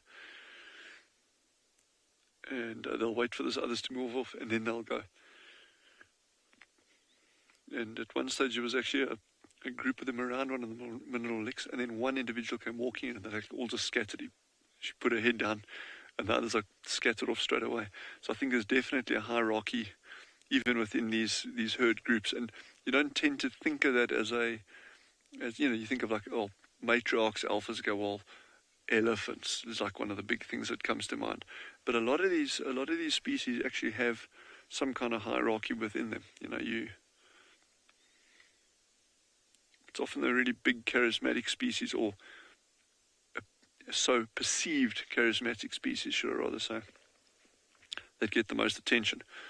But I mean, all these things are charismatic. And I'm just loving this play between they're going and then they come back, then they go, and look at that, so one goes there, the other one comes in and chases it. But I hope any of you that enjoy photography are really enjoying this, because this is super, super, super special to see these animals with this dust. But as always, it's been such a pleasure having you join Jandre and myself today. And I know I'm speaking on behalf of all the other guides. It's not just about me and Jandre and Tswalu. This is about all of us, and including all of you at home or wherever you are watching it with us. It's just always such a privilege being able to share these things with you. And yeah, please join us again tomorrow for another absolutely incredible day out in the Kalahari.